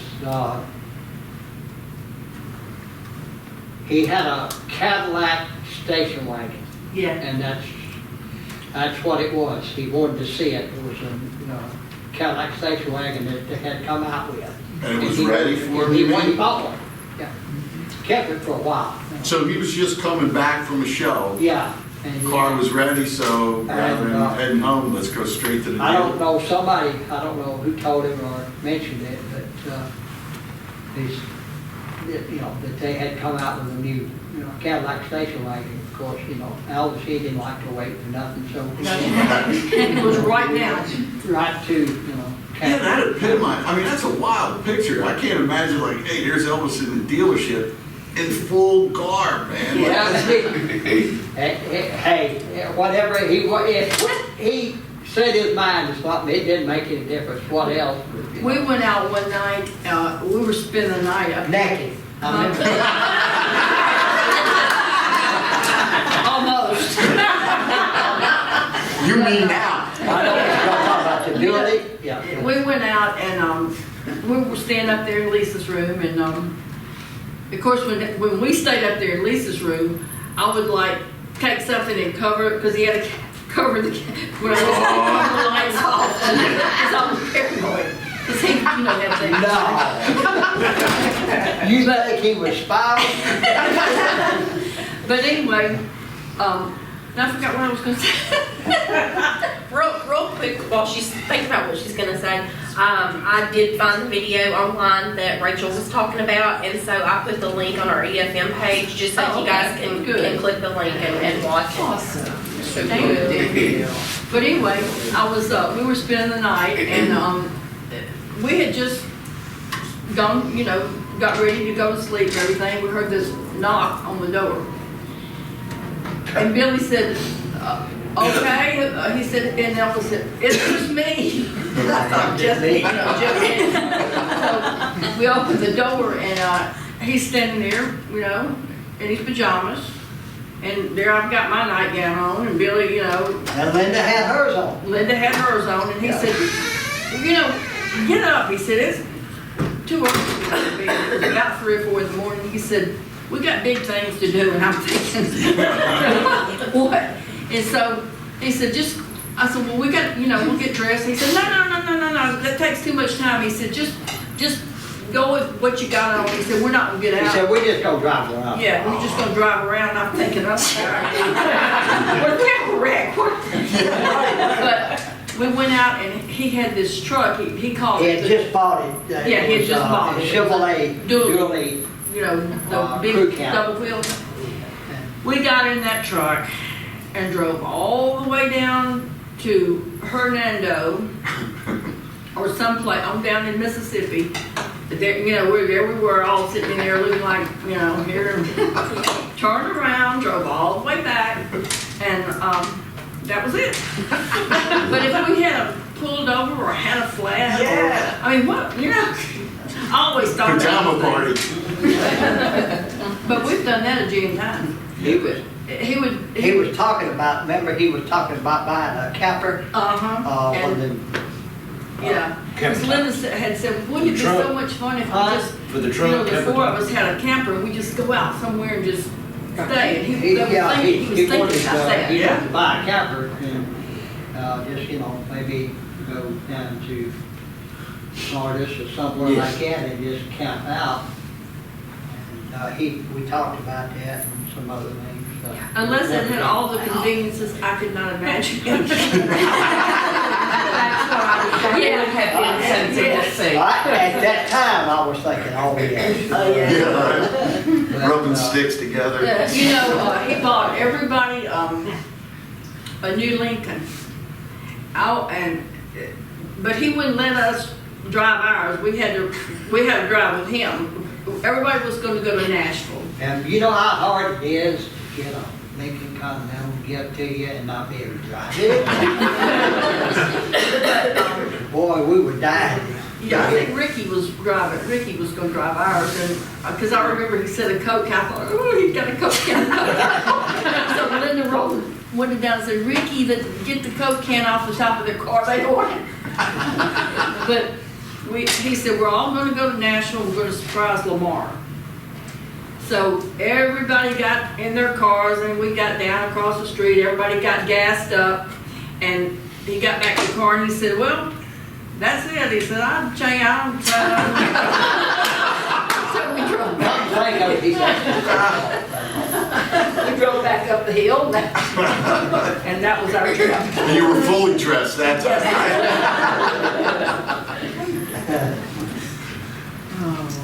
What? Go ahead, knock it. Would Elvis ever talk about Jesse? Jesse? Very little, every once in a while, you know. I know we was talking one night, talking this after his mother passed away. He was talking about, you know, having a twin. He said, you know, many people ask me about, you know, which, you know, I can't. He said, I never had the feelings that they talk about twins have, you know, connected. He said, maybe I do and don't realize it. He said, but, you know, he said, it's like when somebody asked him, you know, about, and he said, you know, I never knew Jesse, so he didn't live, so I couldn't take it. But he was talking about, his mama and all, and he said, you know, when I was a little older, you know, he said, I think I was somewhere around 8 or 9. He said, you know, I got to thinking about it. And he said, I asked my mama, you know. He said he asked her, you know, they looked alike, you know, and several things. If he had the same, you know, same eyes and hair and stuff like that. And of course, he said, y'all looked a lot alike, yeah. He said, and he had the eyes too, you know. So, things like that. But he didn't talk about him much because, you know, he just, I don't know if it bothered him or if he just, you know, like he said, I didn't know him, so. And he said, you know something? He said, I think about it. He said, what if he hadn't lived? He said, can you imagine a world having two? And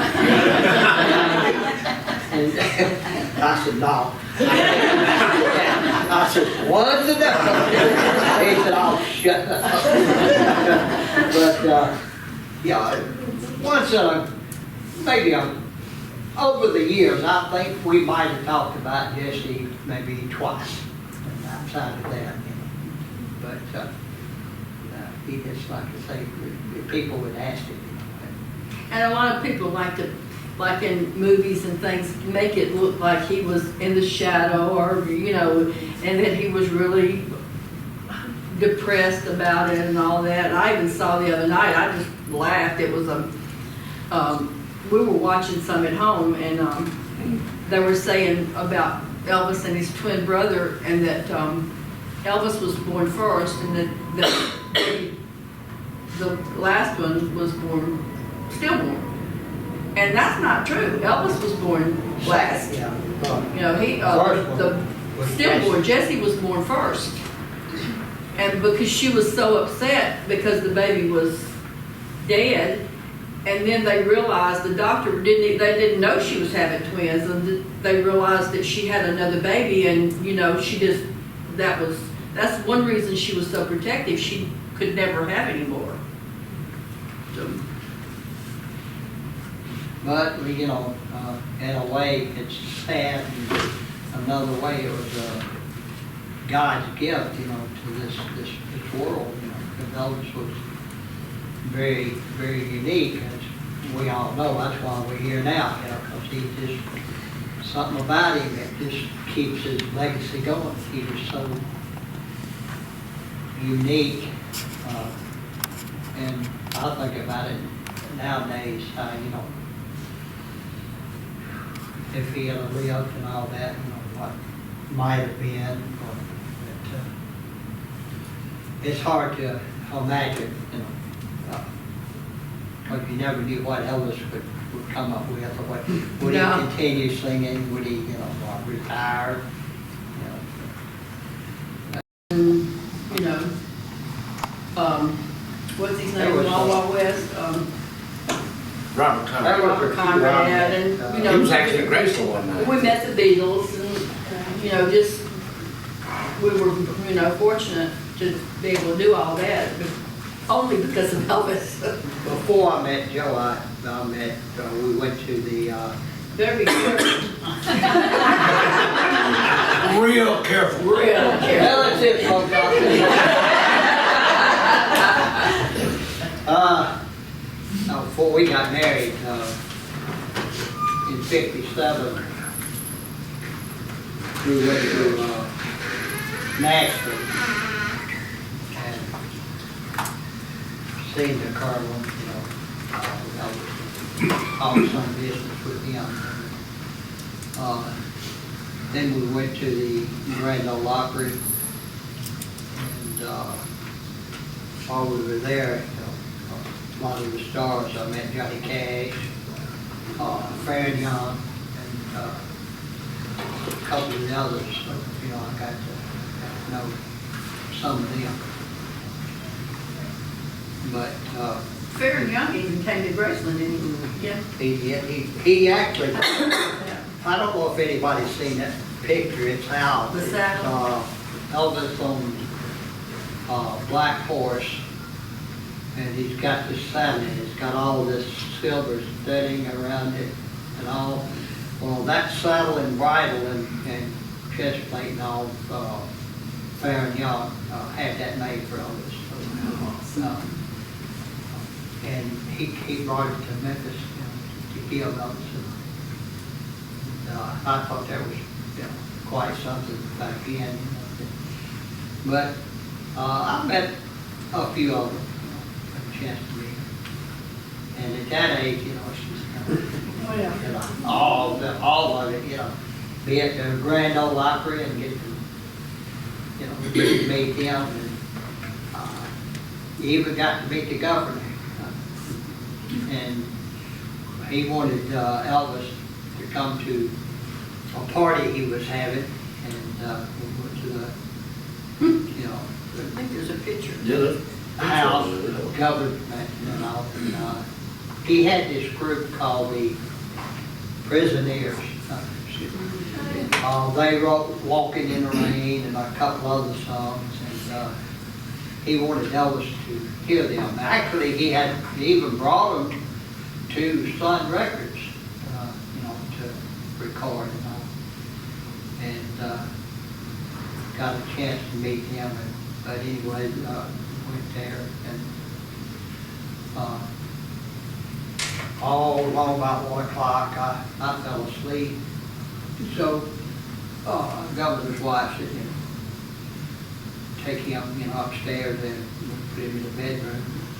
And she told Elvis, you want to leave him overnight, and we don't have him brought home.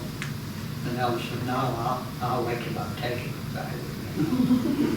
I kind of hate that I missed. I did get to hear him sleep, a little bit, but.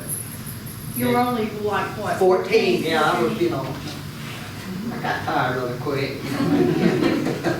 Billy has a,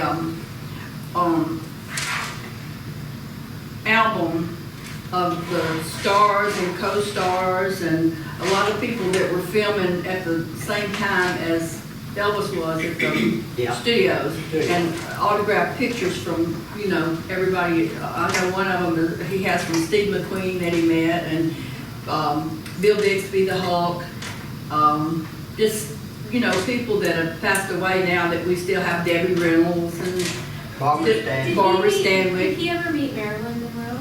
I don't think so. No, I don't think Elvis ever met her. I don't know That's who she was talking about, was for sure. I was just curious if they ever. Yeah. No, I don't think he ever met her. Was there anyone he was particularly starstruck to meet that you recall? No. Yeah. I think there was a lot of them. You got Elvis coming up, and these big stars and all. He was in awe of them. That's a different profession what he was in. So like John Wayne and Tony Curtis and a lot of the others, that he grew up, watching them on the movie screen. So he was involved with some of them. Thank goodness, I got to meet just a whole heck of a lot of big stars, which, was, as a kid and all, and teenager, you're in awe, and just, actually met John Wayne coming out of the commissary, and got, a big old guy, He was making the movie Atari, and Elvis was making one of his movies there in Paramount. That's how we made it. We went to his set and to watch him, film some of it. Cool. Got a chance to do a whole lot of great things like that. Thanks, Elvis. Naturally. Anybody else? Hey, I got one. There you go.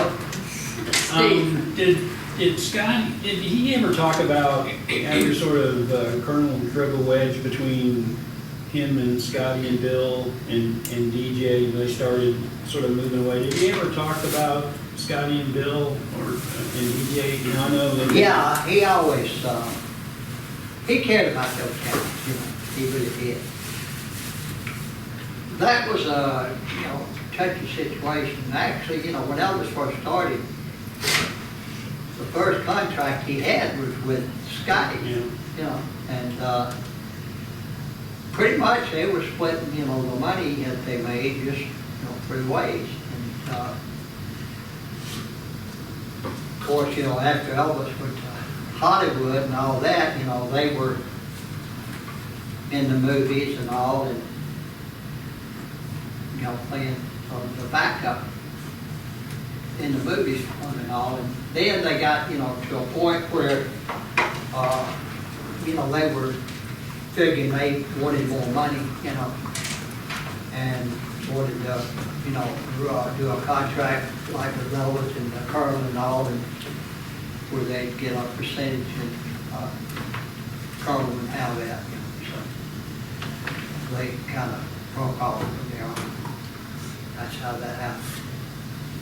A lot of people don't know that, but that's actually why they left, They, of course, Bill Black, he performed the song Groove. And Scotty, I think he came a producer and arrangers, they call them, you know, at Sun Records, and then I went over to Judd Records. I don't know if y'all know, some of you may know. That was Sam Phillips' son, Judd, and they started a company. Anybody else got a question? Got a question for you. How many magazines did you guys put out? Because I'm trying to get the whole collection.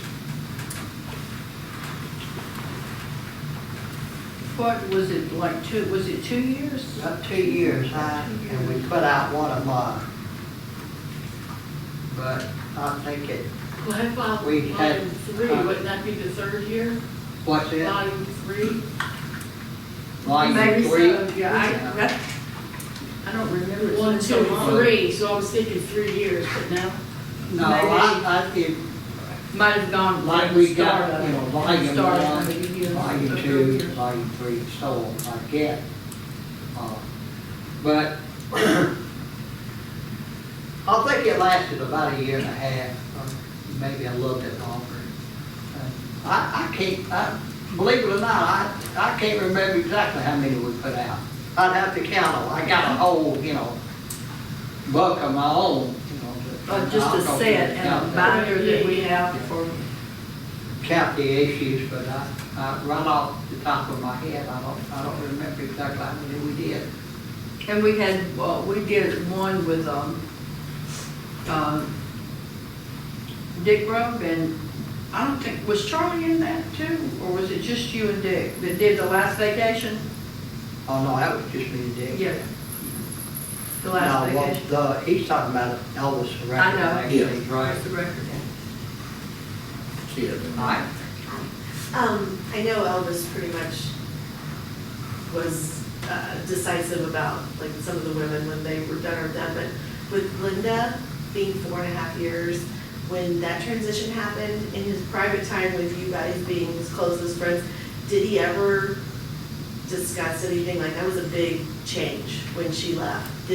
I know that she talked to him one time after that, I think she called once and he didn't. She talked to just Joe, but like that was that just, did he have any, in his quiet time with you guys, any like discussion about that transition? I mean, I know Ginger kind of started right then too, but. A little, but Elvis didn't, you know, he didn't discuss his love affairs, you know, much. Yeah, that's not the reason. He had too many, and it was hard to get around all of them. But Right. I know some that were a couple weeks, but since she was so long and a part of the But the the team. thing about that is usually when one was breaking off, he already had he was ready. eyes out for Yeah. some, you know, somebody else had already caught his eye, and There was he no was more. focused on that. Yeah, yeah. So he didn't dwell on, I think we, he stayed friends with all, you know, Yeah. everybody, never talked down about any of the girls, any of the women. Just, loved them all, and more. we did a video with Danny once, and somebody had asked, you know, about things like that, and I've answered this 2 or 3 already in sessions that we've already had. Another thing, what they call common law marriage. Well, at the time, Elvis started, you know, getting famous, like in '56. He was, you know, really on up there, and so, you know, Carl naturally he didn't want to get married right away, and so he told him, he said, you know that if you're with one woman for 5 years, you know, that's just like you're married, you know.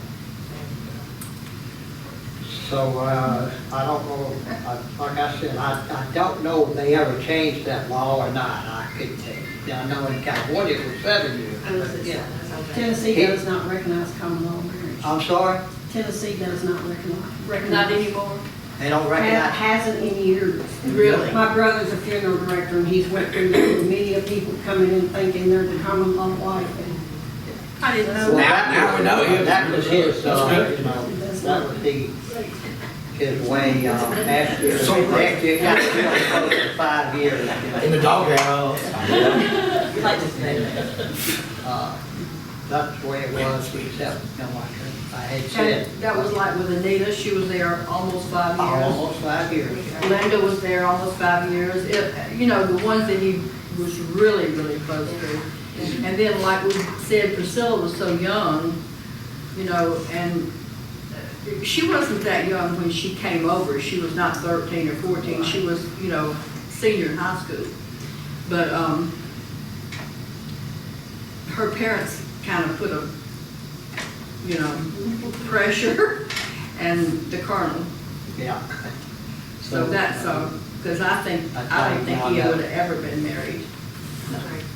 He wouldn't have been faithful if he hadn't been. No, he wouldn't. She came over in 63 and they got married in 67, right? So that was almost 5 years, right? Yeah, almost. You're right. Asking about that, like, going off what you just said, do you know why, like, because she was just like 2 months from being 18 years old and, or 2 months from graduating, why they didn't at least wait till she was 18 and graduated high school before she came over? Was there a reason? She just said she wanted to come so bad. She just wanted to come, and Elvis finally convinced her parents to let her, and he had promised to put her in the Catholic school, Immaculate Conception in Memphis, and that's where she finished high school. She's a year older than me, so she's you know, she was right about that age when she came. But the only thing that I ever heard her say was that she, you know, she just worried him all the time to come, you know. And they finally agreed to let her come and live, they thought, with Vernon.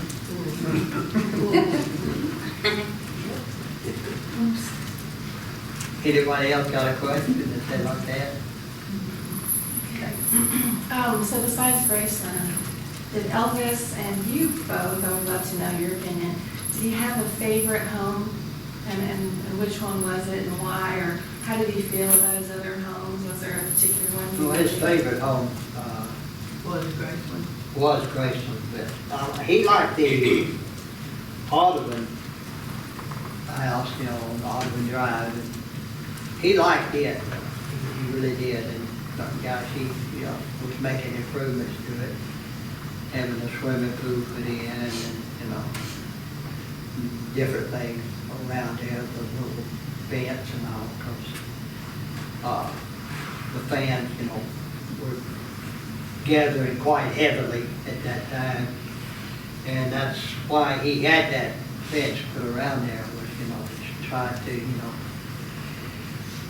keep them off the other neighbors' yards and stuff like that, and they went to complaining, you know, about it, and, you know, how some people are, you know, wearing out their grass, and, you know, so they got up a petition and said, you know, that they would if it's sale, they'd buy it. And that hacked him off, so he said, oh, better yet, he said, find out what they want, and I'll buy all of them. He said, that'll solve that problem. We'll come to find out, Elvis was the only one that owned his own home outright. They didn't finance stuff. So did he any of the California homes he particularly liked? I'm sorry, son? Any of the California homes that he liked better than any of the others or anything? He seemed to like the Perugia Way home in the earlier years. Now, my favorite was Bellagio Road, the home on Bellagio. And then, of course, Rocker Place, but more Perugia Way, he liked it. I like Perugia Way too, because that's where we lived with him at Perugia Way. Is that where you met the Beatles? Yeah. Is that That's where they met Elvis. Oh, the Beatles, yeah, that's where we met the Beatles, they came up. And that was quite a night. By then, he had, the beginning of Bellagio Road, as you went in, it kind of made a circle. Well, the middle was actually open. And Elvis wanted to improve it, you know, and have more room. And he actually was going to make a, you know, big den area out of it. So he had it enclosed, and it was enclosed, it had glass up the top and around. It was like a circle. You know. It had a big fireplace, Fireplace. round fireplace in the middle, because when they would go out on location or something, Priscilla and me and whoever was staying up there would roast hot dogs and marshmallows on the fireplace. Danny was little. He can, you know, that's one of his favorite places too. He used to set off the alarm constantly for the Bel Air Patrol, because there was a breakfast room and some cabinets, and under the cabinets was a key that you could, you know, it was in a private place, so you knew for if in an emergency, just turn that key and they would come up. Well, he thought it was a motorcycle for some reason, and he'd get in there and lay on his stomach and the whole Bel Air police would come up and get on top of the, you know, so they finally asked him, it was like 2 or 3 times a week, and we had to finally just, you know, lock the cabinet. It wasn't for them. No. He was only 2, so. But I think, you know, just about all the homes out there had that same, you know, thing that they could call down. Can you speak to the last, okay, and I saw this somewhere, so if I'm off, the Palm Springs house he had when he died, when he passed, that house he had plans to do some big renovations to it? Was that a place, did you feel like he was going to be spending like more time there, not more than Graceland, but more time away from Graceland, like if he had a house out west more? Can you speak to that house? That was the one we spent more time at. Yeah. Palm Springs, Cheeto Canyon Road. Cheeto Canyon. Was he getting ready to? Sorry, this will never happen again. All right, go ahead. Like a big master bedroom was going to be added on, or did it get added on? He added on a big den. Yeah. On one end. It was a fairly nice sized bedroom that he had out there then, so. But yeah, he's liable to make, you know, changes to anything if he had a mind to it. But do you feel like he was going to spend more time out there than somebody had alluded to the fact that? I see. Only if he wanted to get away from one woman to be with another.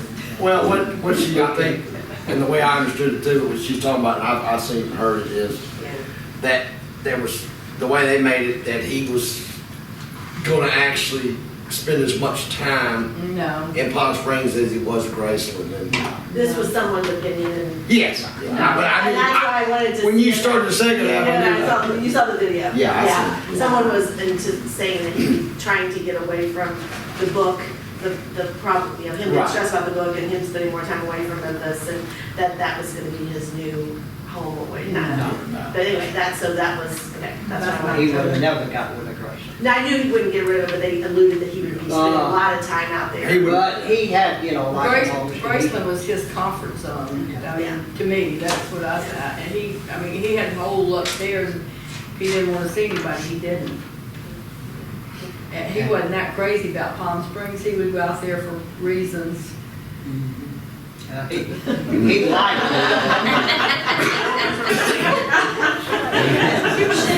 Some good, some bad. While we're talking about like houses, after Circle G was sold and he had enjoyed it, there was another piece of property that came up, and I know Danny just kind of hit this in one of his videos, but that in Moscow, that was part of Vernon. it. So was that supposed to replace the Circle G eventually, or was it just an investment? Or? It was more of an investment. Oh, okay. So y'all didn't really go out there or anything like he did? I never went I've there. never been there. I don't know if Elvis ever even. I don't know if he ever went. He may have, I don't know, I can't swear to it, but, I never heard him mention it. I didn't But, hear- I haven't either. I've been worried about it, as an investment, because, Vernon, your Uncle Vernon and Sandy would go there a lot. yeah. And, they had like berries and blackberries and things like that that grew wild. And they would go and do things. I think he had some cattle too, didn't he? I think so, but I don't know for I'm sure. not Like I sure. said, I never Yeah. went with this, so I couldn't say. But, he had plans of retirement, maybe having his own place, so he bought that. Outside of that, Elvis, he would have never left Graceland at all. California, he had a home out there, but Graceland was always considered, his home above all other homes. It was his one he bought, for him and his parents, and first big home, and so I don't think, I think because his mother passed away and all, he never got rid of it. All right. Have you ever thought of doing a memoirs book? Have you ever thought of doing a I memoir? thought about it, but I couldn't remember.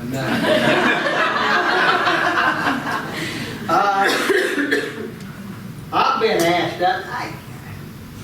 I don't know. We did a book called Elvis Presley, Revelations by the Memphis Mafia. Elena Nash. And She's a good writer. She's a good. I had wanted, really, I asked, and I really wanted all the guys, everybody, get together and just do one book, because everybody saw, Elvis in different ways, and I blended together. But only Lamar and Marty went along with it, so, I had a hard time even with that book. There's certain things I didn't, at that time, it took me a lot of years, because I was actually, asked many times over the years, to do a book. And I finally,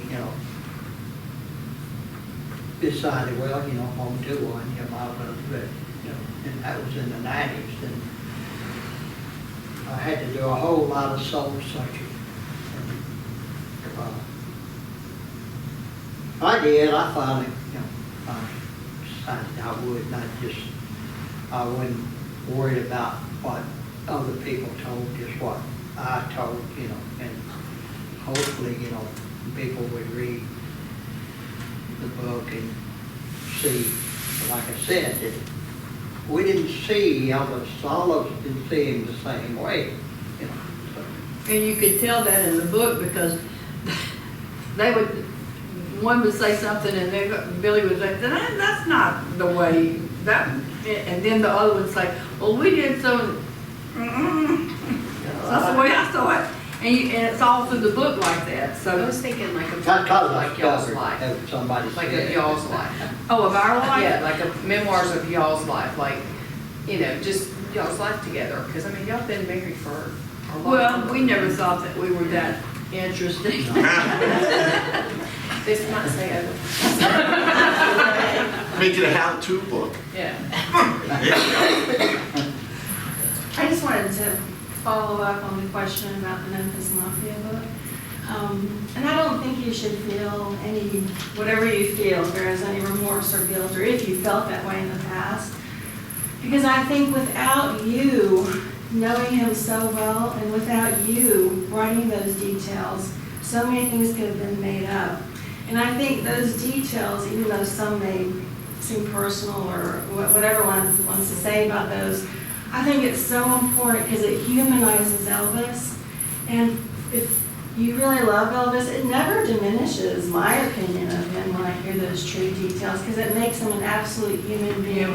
And I think he always wanted to be a human being to his fans. So I think you accomplished that, and I don't think you should ever feel bad about that. Good.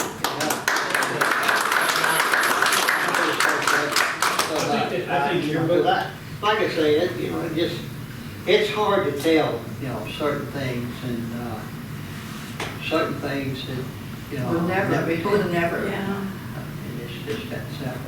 But I think But your a love. question somebody asks, whatever you want to ask, go ahead, if it gets to one that, that I feel like I wouldn't answer, I'll tell you, because, it could be a lot of personal things that people ask, that I just wouldn't answer, But I try to answer anything anybody asks, as best I can. Now, that's my recollection, I can't say about somebody else. If they tell it and I don't agree with it, I'll say, I'm sorry, I didn't see it that way. It don't make me right, it don't make them wrong, it's just, I'm saying, what I know. And it's like a big conflict, about me and Ginger, she said they was gonna get married, and I said he wouldn't, and I didn't mean to offend her or step on her toes. I was just relating what Elvis had told me. Now, what he told her, that's a whole different story. Probably everybody else. But the fact that he did love him, and he probably, he might have even set a date for a wedding, but he always told us when the time is right. The time just didn't seem. That was the way it was for both of If he us. did his hand like this, or did his cigar like this, you knew the time was never going to be right. But that was Elvis, he didn't need to be married. He was too much ladies' man. He's steady looking. Never true to him. Go ahead. Where did you guys get married? Some service station. Way before Elvis did. Yeah. Actually got married in Fernando, Mississippi. And was Elvis one of your best men, or? No, Okay. we have Justice of the Peace, Okay. a service station next door, and the guy said, "Are you gonna pay me something?" Billy said, "I ought to flip him a quarter, That's how we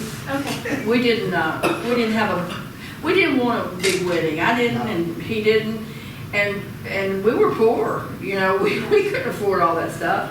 And like Billy said, he said, we ought not even go to his wedding. When we were at his wedding, he said, he didn't come to ours.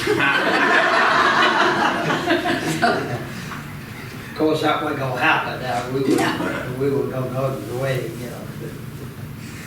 I was always trying We were just really young. make really young. jokes about certain things. I didn't go when Lisa was born. No, we didn't. The reason being is when Danny was born, we were coming home from California, and hell, Joe Esposito knew that Danny was born before I did. And did you know he stopped in West Memphis to get the bus washed? Back in those days, I had a hard time with Mr. Presley. But nevertheless, that's just the way it was. But it was his way or no way, just that simple. He was a boss.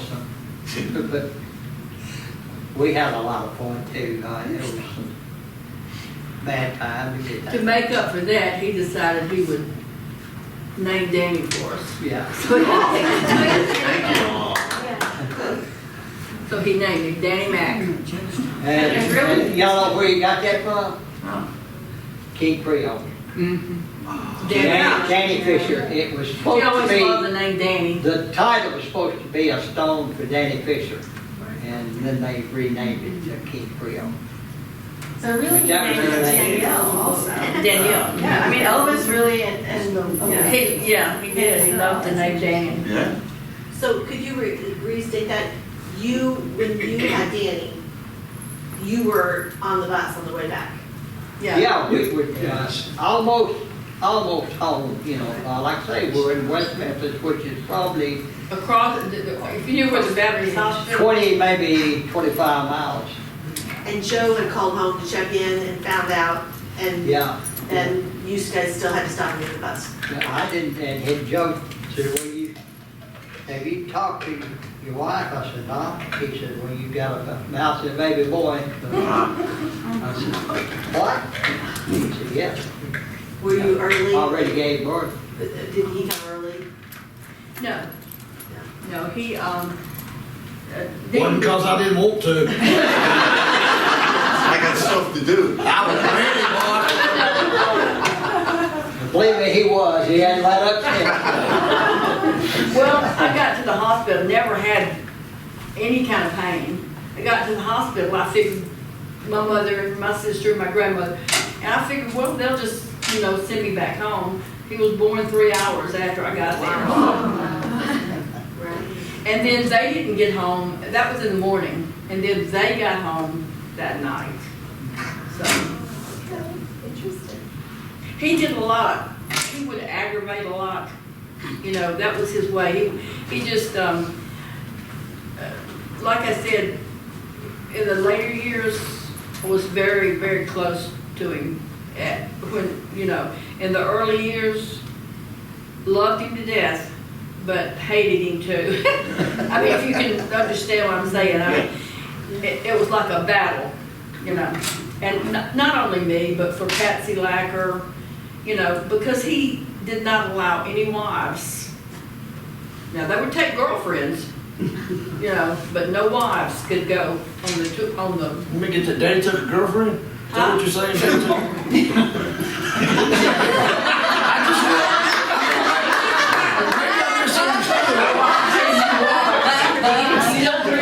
It's been a long time since I quit church.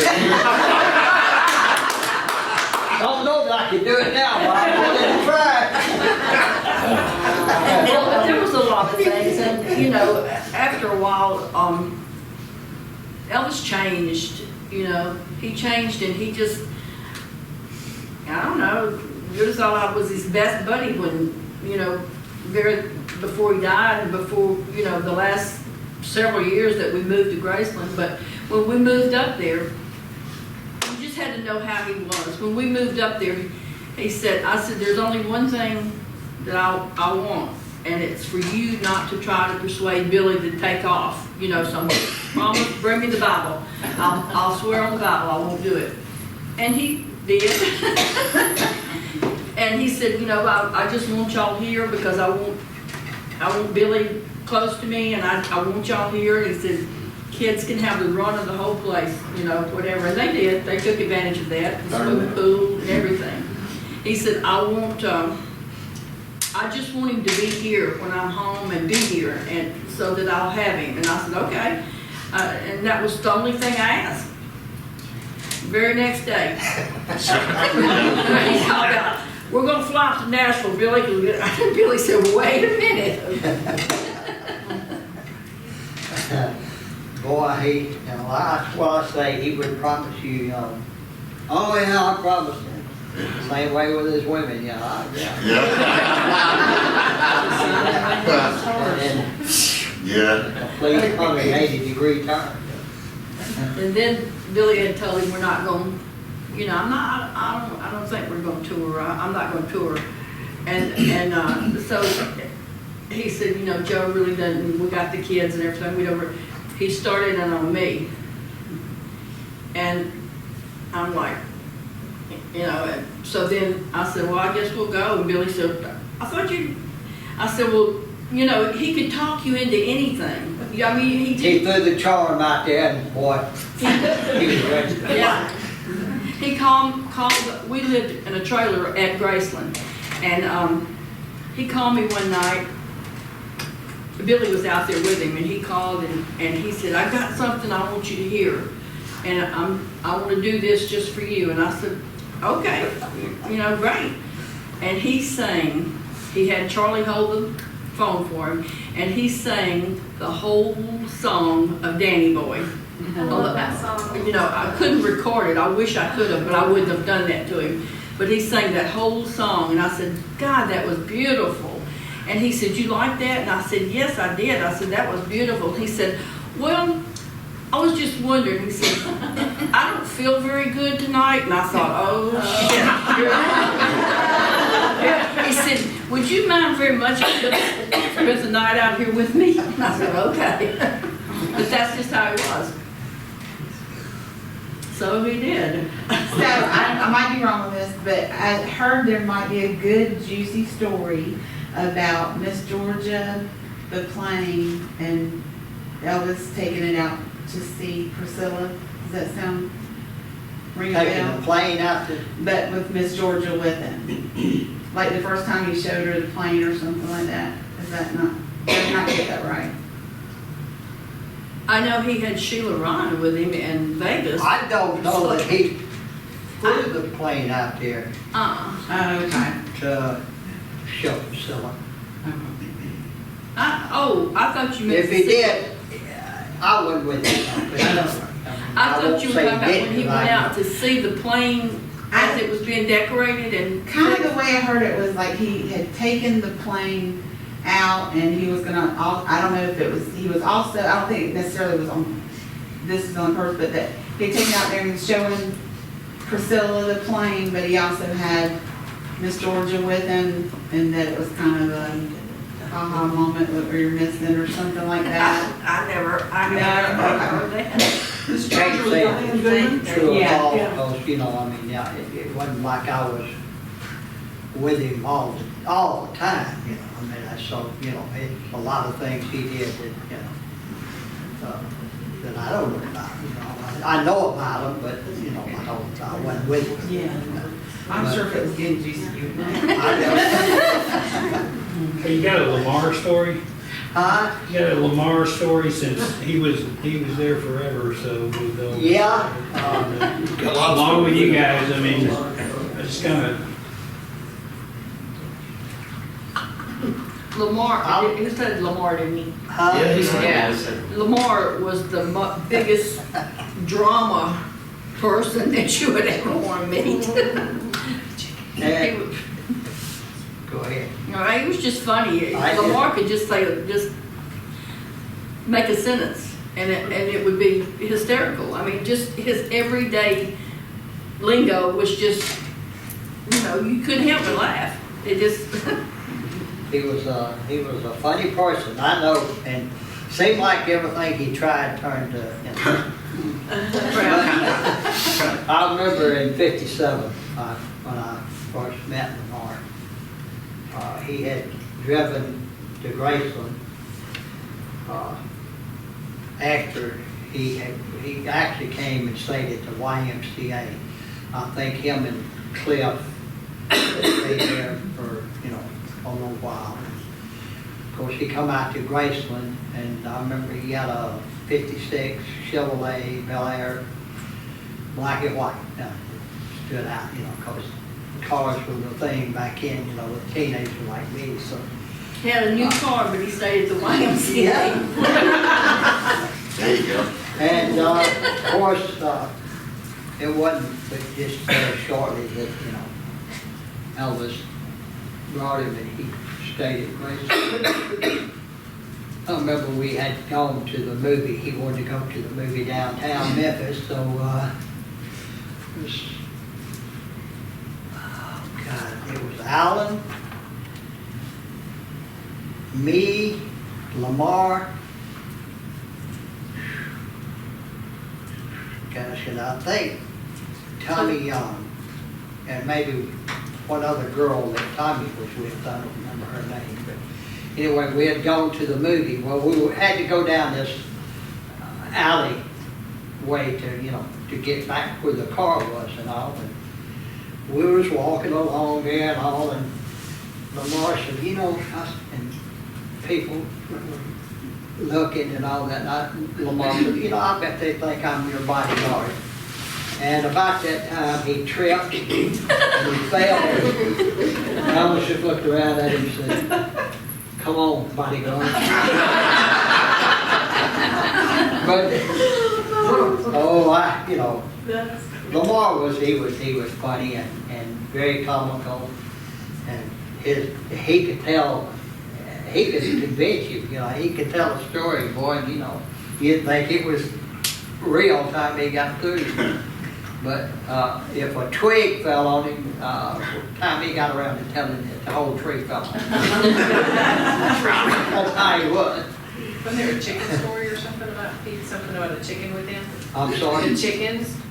Was it, there was The chickens, about the that they went chickens to in the buy? car? When they got him in the limousine. Yeah, he had this, it's in some of the pictures on Oliver Drive. It was a yellow limousine.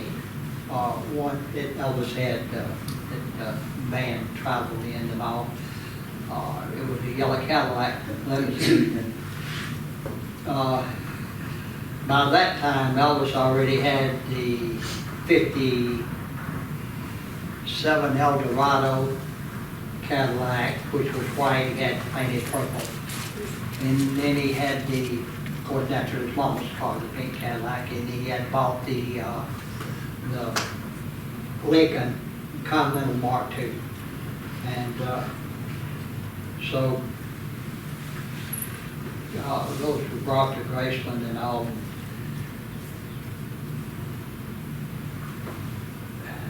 I'll be damned, I ain't forgot what you asked. Hey, it's called Sing Out. The limousine and they picked all the chickens and ducks. Oh, yeah, now. God almighty,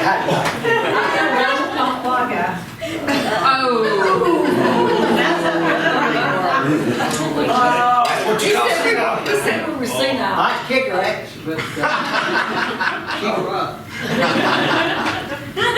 Now that hurts. We all do it. Yeah. You ain't alone, I got bro. off on something else. Anyway. No, you started describing the cars and forgot about that. Yeah. When he bought Graceland, golly, actually, my family moved there first. House out back. And the reason being is because Elvis was filming in California at that time, and his mom and daddy, I think it was Loving You, if I'm not mistaken, and they had so many workers around there that's what Elvis wanted was for my daddy, to be there and kind of watch over things. Because they were redecorating the house, a gardener was there, and they were building both fences, the stone fence and then the white fence, and also the fences inside. All that he wanted done, and he wanted to get it done as quick as he could. So they finished up, and he come back, and he got to looking and think certainly, couldn't do without her. But and if anybody's got before I start, we got a special guest with us. Thank you. And all of you, but this one I'll tell for a while. He was pilot and co-pilot for Elvis. Wow. For several years. On the Lisa Marie. On the Lisa Marie. One strike.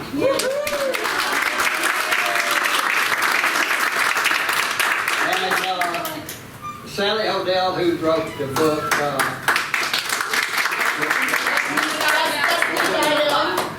And that's the flag. We have seats for them right here. Okay, we need to check them in. Okay. And I guess we can get started if anybody has a question. Real quick. or I'll start. Real quick before you do that, I just want to. Okay, go ahead, I'm sorry. We just want to say that, y'all know how much we appreciate you, love each and every one of you for the support that you've given us through the years, and just want to say that to everybody. We appreciate it.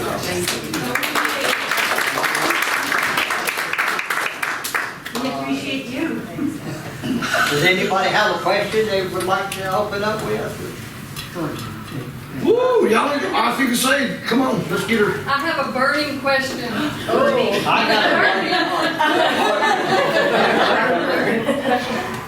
Did Gladys call Elvis booby like that movie No. said or no? Why would they put that in there? Why not, it's a movie. Yeah. That was just weird. I You never heard it. Okay. But, They call him Sonny most. don't, Sonny. yeah, don't ask me about that movie. So many people like it, but I'm sorry. I love the movie. That Look at, my perspective of it, you know, to me, it's all like crap. Right. That was not Elvis. But you never heard that. I think Rusty did with that. Oh, he, you know. I gotta ask Ron a question after a while. Oh, okay. See if you're different the tables. But, no,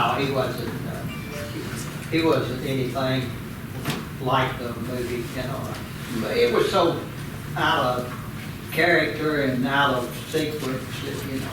Yeah, I understood that. I just thought that was an odd thing for them to have glasses. But at least, you know, it brought back Elvis, you know, a lot of, you know. Younger people. Yeah. That liked it, it brought him back, you know, into the limelight again, you know, as far as the public, not the Elvis fans, but the public. Thank you. Anybody else? Okay, go ahead. I just read this article and it was addressing Elvis being baptized. And it said that he was baptized at 9 years old in Tupelo and at 14 in Memphis. Do you remember any talk about that, or is that correct? I know he wasn't at 14 in Memphis, Yeah, they were questioning that, yeah. but in this article. at 9 in Tupelo, it's very possible. I couldn't answer that Okay. directly for you because, you know, I was only 1 year old. Yeah, I wonder if he had ever talked about it. No, he never talked about it. You know, I mean, he talked about religion a lot. Yeah. He read a lot of different books on religion, but he stayed with his faith. You know, more assembly of God than anything Yeah. else. So, but as far as, you know, reading the Bible and all, you know, Elvis was a true believer, and, you know, but he's like any other human being. You know, a lot of things he questioned, a lot of books he read, wrote scriptures, and so on, so many of them. He liked to learn, you know, other things, but never drifted away from, you know, his religion. Anybody else got a question? Wait a minute. Okay, go ahead. What was your relationship with Vernon? Did you and him ever have any, like... We fought all the time. I had a good relationship with Uncle Martin. I fought, you know. We had our differences sometimes, like anything. In fact, I'll tell you a little story.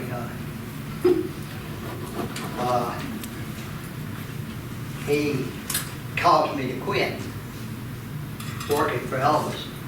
What had happened is we were in California and we had been out there. Ooh, this is a touchy subject. We had been out there like 9 months.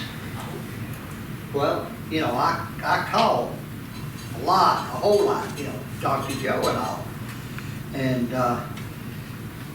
when he got the phone bill and all, he asked me, he said, look, he said, you ran up about a $500 phone bill. He said, and I like to talk, you know, heck. But he said, you know, how you want to pay it? I said, what do you mean, how do I want to pay it? He said, well, you know, how much you want me to take out of your check a week? And I thought, and Elvis had told him, you know, he said, call her when you want to, you know, just talk to her. He said, because I wanted to come home, really, you know, and I would have if he knew it, so, you know. And he said, well, you know, just give me a figure. And I said, I'll give you a figure, take it off. I said, tell Elvis I'll see him later, and I left. And, the next day, Joe called me, Joyce Casino, and he said, where are you? Because it's getting ready to leave and come back to California. I said, I'm at home. And he said, what are you doing at home, man? He said, we got to have your luggage. And Elvis is, you know, he's about ready to go. And I said, will you tell Elvis that I'm sorry, I'm not going to make this trip. I'm not, I quit.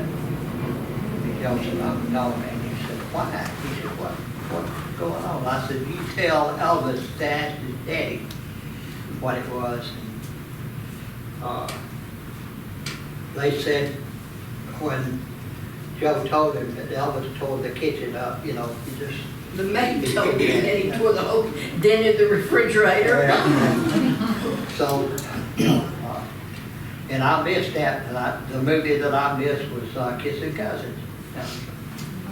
But when he came back home, actually, you know, we got back together. And from there on, I didn't worry about phone calls, you know. But I mean, I'm out there, you know, and I'm, you know, I get my wife back here, and I'm going to stay out there the whole time and not even call, you know, and I can't afford it, you know. And Elvis knew that. And that's what really teed him off. His daddy, you know, actually asked me to, you know, believe me, the salary with Elvis was not what everybody thought, you know, we made. We were there more, you know, we made good money, don't misunderstand me, but two, you know, we didn't make the kind of money that a lot of people thought we made, you know. Right. And I certainly didn't. In fact, I'll tell you exactly what I made, $75 a week at that time. And that was around 6 years. But anyway, we got back together, and actually, from then on, I don't think me and Dr. Vernon had any more disagreements at all. In fact, he even apologized about it. I think we had a pretty good relationship. Dr. Vernon was a good man. He was funny at times, and you know, he had a lot of good sense of humor about him. But he was one of these people that, you know, come up hard in life, you know, and just like my family. And he saw Elvis when Elvis made money that, my gosh, you know, he can lose it any time, you know, and have to go back to work, you know, and so he was a penny pincher. And I don't blame him, you know, I can see his side of it, you know. And of course, Elvis was spending, you know, didn't care, you know, I'll spend this, I'll spend that. Money and material things didn't mean too much to him. All right, anybody else got a question? You got one here. Isn't it true that he saved everything, right? He what? He saved everything, Vernon saved everything. If he could. That's why we have so many, there's so many artifacts. Yeah, he saved, they had a lot of stuff put in storage, and they kept, and a lot of stuff was kept at, you know, at right. And, yeah, he kept everything. You know, there's a funny story about that. He used the old house behind Graceland where Billy and his family lived when they first moved to Graceland, and they had a lot of things stored. A lot of the furnishings and appliances and things stored in that house. Well, Billy can tell you about when Elvis decided to bulldoze it down. That's when we were into horses. Yeah. And he had, you know, he had bought everybody horse. Our western days. You know, if one got a horse, everybody got a horse. If one got a car, everybody got a car. That's just the way it was. And so he decided, golly, we need more room to ride. And that's, a lot of you know what I'm talking about. Graceland has, if you look at it a certain way, it looks like an L. Well, this section over here, that's where that old house was that we lived in, which is on the Graceland. So he decided, well, if that ain't, if that house ain't there, then we'll have a lot more room. So what did he do? He asked somebody there, and before I do that, at the time, Uncle Vernon had a gentleman and his father named Cox, and they had just redone the porch on it and painted it, and so Uncle Vernon was worried about it maybe looking bad, so he had it painted. Anyway, Elvis, he decided to call somebody up. So he told Joe, he said, look, he said, call up and see if I can, if I can get a bulldozer. At the time, he had a little bitty bulldozer, if you want to call it that. It wasn't much bigger than a lawn tractor, but, it had a little blade on it and all that. So he called up, Joe did, and he come back out there and he said, Elvis, he says, how big a one do you want? He said, how big did they make them? He said, well, the biggest, so D9 cat. He said, tell him bring it out. I want it, And they brought it out, and of course you had a gasoline engine which started the diesel engine, and it had a top on it, but the front and the sides were open. And he said, look, he said, get in. I said, get in. He said, yeah. He turned around to the guy, he said, does this work anything like a tank? He said, there's levers and all. He said, you think I can operate? And the guy showed him the handles and all that. He said, sure. And so he said, get on. So I got on, thinking, we just gonna push a little down at a time. Right through the middle of it. Well, about that time, Uncle Vernon come out, and he run up into the house, and he's, oh my God, son, we got all kind of stuff in there, saved it and all that. And he said, you got about 2 minutes, Daddy, to get it out. We went through that sucker, and 3 swipes, we had it level. One time, one of the rafters did come through, and boy, it caught me on the side of the leg and him, and I thought, ooh, but it broke in two, and we were safe, but it didn't stop us right over to it. I mean, 3 swipes, and that sucker was level. Vernon had sheetrock on it. Yeah, you're one of it. And Red had jumped on that little one. He was being a dudgeon just in the corner of it. He wasn't doing no good at all. But I mean, we took it and then we piled it all up. We pushed it all up with that and burned it. And of course, that they called the fire department. We got a lecture on that. They went all over. We used to say hell and half acre, looking to get to the fire. And they went all around the subdivision and everything else.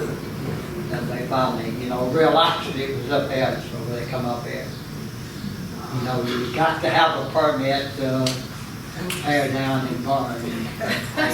They let it go. Whoops. It was a little late anyway. They wanted to, extinguish what was left there, because we had done bark most of it, time they got there. But they were kind of upset because they didn't know where to go. People were telling here and there and there, and they realized, it's actually on Graceland property. So, we done a lot of crazy things, over the years. Let me put it that way. Anybody else got a question? I have a couple questions. I was wondering if you had confidence in the crew of the Lisa Marie. Only on the ground.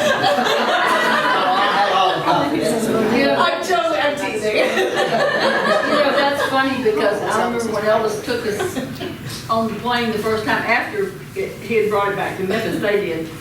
And he took us on to meet everybody, Ron and Elwood and Jim and Carol. Yep. And I thought, I don't know why, but of course, Billy's short. And I thought, and I looked at Elwood, What's your and Billy mouth? said, and this is Elwood, and this is Jim, this is, and I said, he's kind of short, isn't he? He said, Elwood said, yeah, but I use big blocks. Yeah, they were always clowns around. Yeah. If we brought somebody up to the cockpit, you knew. That's what I'm at. Stepped in, they started. Yeah. Did you see the signs run? I don't see any sign of, That's what I was gonna ask Ron. Yeah. Elvis asked me, I don't know if you remember, but we had Alicia Corwin, and we were going to Vegas. And Elvis said, would you take her up in the cockpit, Joe, and just let her see, what it looks like? Well, I did, and we were up there. Elwood and Jim were talking back and forth, and Elwood said, and I introduced her to y'all, and they were talking, Elwood and Jim were talking back and forth to each other, and he said, God, I don't know where we are. And Alicia was looking around because you could see, out the, and Jim says, I don't see a sign anywhere. I don't see a sign. And Elwood said, you don't see any lights or anything? And Jim said, I don't see anything. He said, I think we're lost. Do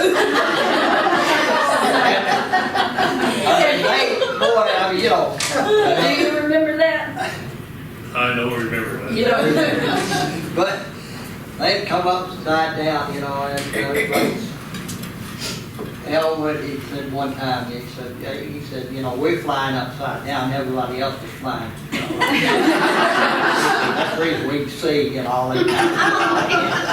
Not realizing they actually, Wasn't it Ron that landed that time and we had to land and Well, I know he was there, when he landed the plane and if I remember, then the hydraulics on the right side went out. You remember that? No. You don't remember that? Well, the right side hydraulics had gone out. That's what I understood. And the wheel, it was. Oh, I remember that. You remember had that? landed And so, he told Elvis, the crew told us, it might get a little bumpy, he said, because, we're not gonna, touch down like we normally do. So I went back and I told Elvis, he said, they'll take care of it. Well, when we landed, it was smooth as I could imagine, but we didn't even notice. It did do, a little bit of that. Very little, but a little bit, because naturally he set one wheel down, I guess, and y'all set the other down. I don't know exactly how they do it, but, so Elwood, he asked me, he said, Elvis, did he say anything about the landing? I said, yeah. I said, he said, you fired him. He said, throw him completely out of the bed. But that was just clowning around. Like I say, if you didn't know the difference, you'd never know, they were that good. And I praise y'all for that. Yeah, they were a great crew. Yeah. I know one time in Bluff, Arkansas, I believe they had like 5,400 feet of runway, if I'm not mistaken. And we had to land there. And I'm going to tell you, when we got in and started down, and that runway looked like it was flat running out, boy. And, but they... Tell you the truth, it was.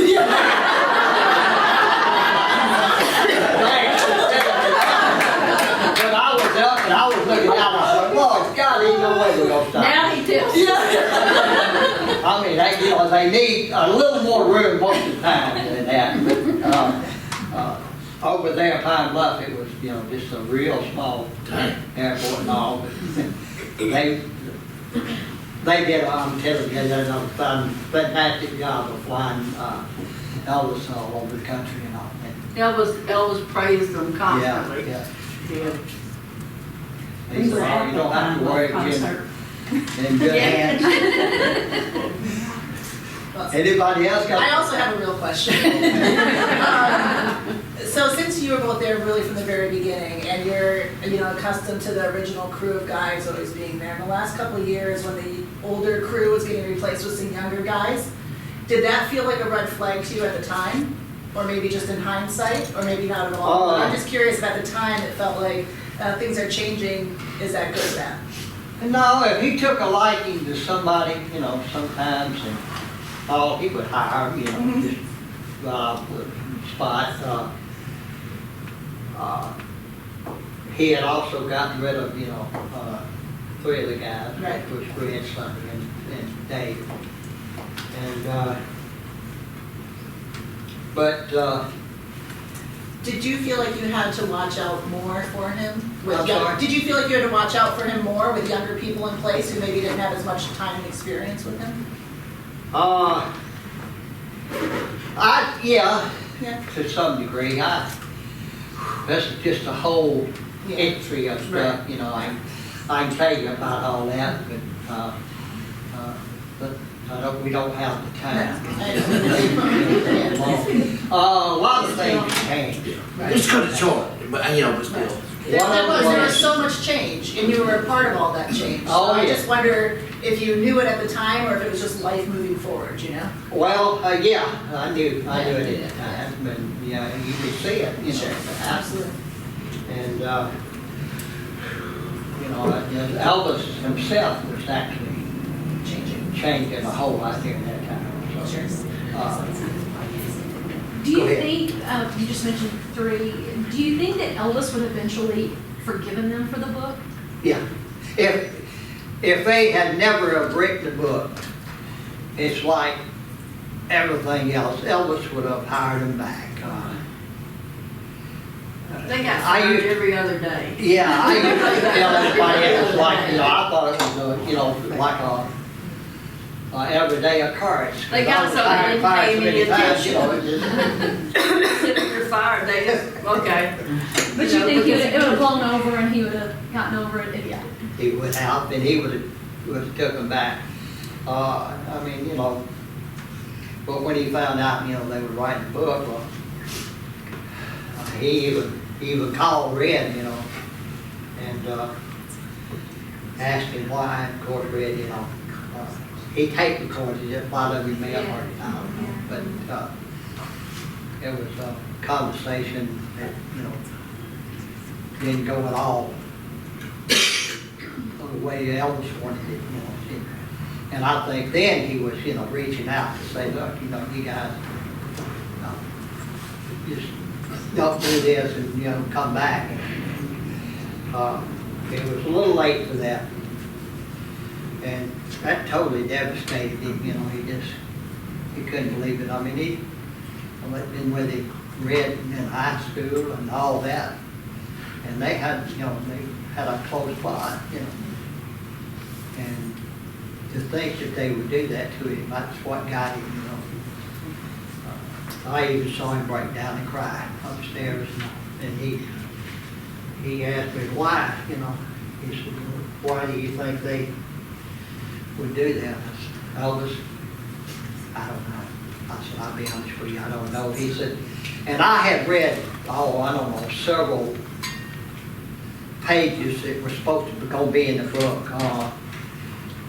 Tom O'Grady, who worked for Elvis for a little, he was investigator and all that. He had searched it out, and he had come up with just some of that. And I had read it, and I thought, it's gonna be rough. And I told Elvis, I had read it. He said, what do you think about it? And pardon my French here, but I said, well, Elvis, I said, you want the truth? And he said, I wouldn't want anything else. He said, tell me the truth. I said, well, you're the son of a bitch, and saints. I said, that's simple. They expose everything that they can about you. And a lot of it, you're not gonna like, and it was, and then they done it out of revenge, I don't care what they say. It wasn't to help Elvis. I think in a way they might have wanted it to help Elvis, but that was a get back. And of course, after Elvis died, they naturally. But they loved him. They loved him. And we yeah. loved them. We never expected anything like that, but we still had contact with them. And Yeah. Elvis, they weren't allowed to come to Elvis's funeral or anything like that. But, those guys were around for so many years. And Yeah. But that's, things that happen in a lot of people's lives, sometimes it's forgiven and sometimes it's not. That was one time that it was bad timing. It had reached the point to where bad timing. They had signed a contract to do the book, and I don't know how far into the book you were, but it was on, so that it wasn't like they could back out or powder bucket anymore. So, that was the situation. It was sad in a lot of ways. But Did Elvis read any of it or any of the pages before it actually came out? yeah, after that he wanted to. Tom himself. told you? Yeah, and John brought him into it. And like I said, that's that. Maybe a night or two after that, got to thinking about it and all. And I was up in this room with him and we were talking about it and all. And he brought it down. It had to be so hurtful. He said, I took him guys back. They know that. So, why would they do that to me? I really didn't have an answer. I didn't understand myself, why they would do it. But I can see, I look back now and I can see, well, what else couldn't they do, I mean, he fired them and gave them 2-week notice and that was it, just yellow eyes and clear blue. And how do you get back at somebody like Elvis Presley, I mean, he can fire you, but you can't do anything, so. I look at it on both sides. It really hurt them. It did hurt them. Yeah. And so, there's two sides to the story.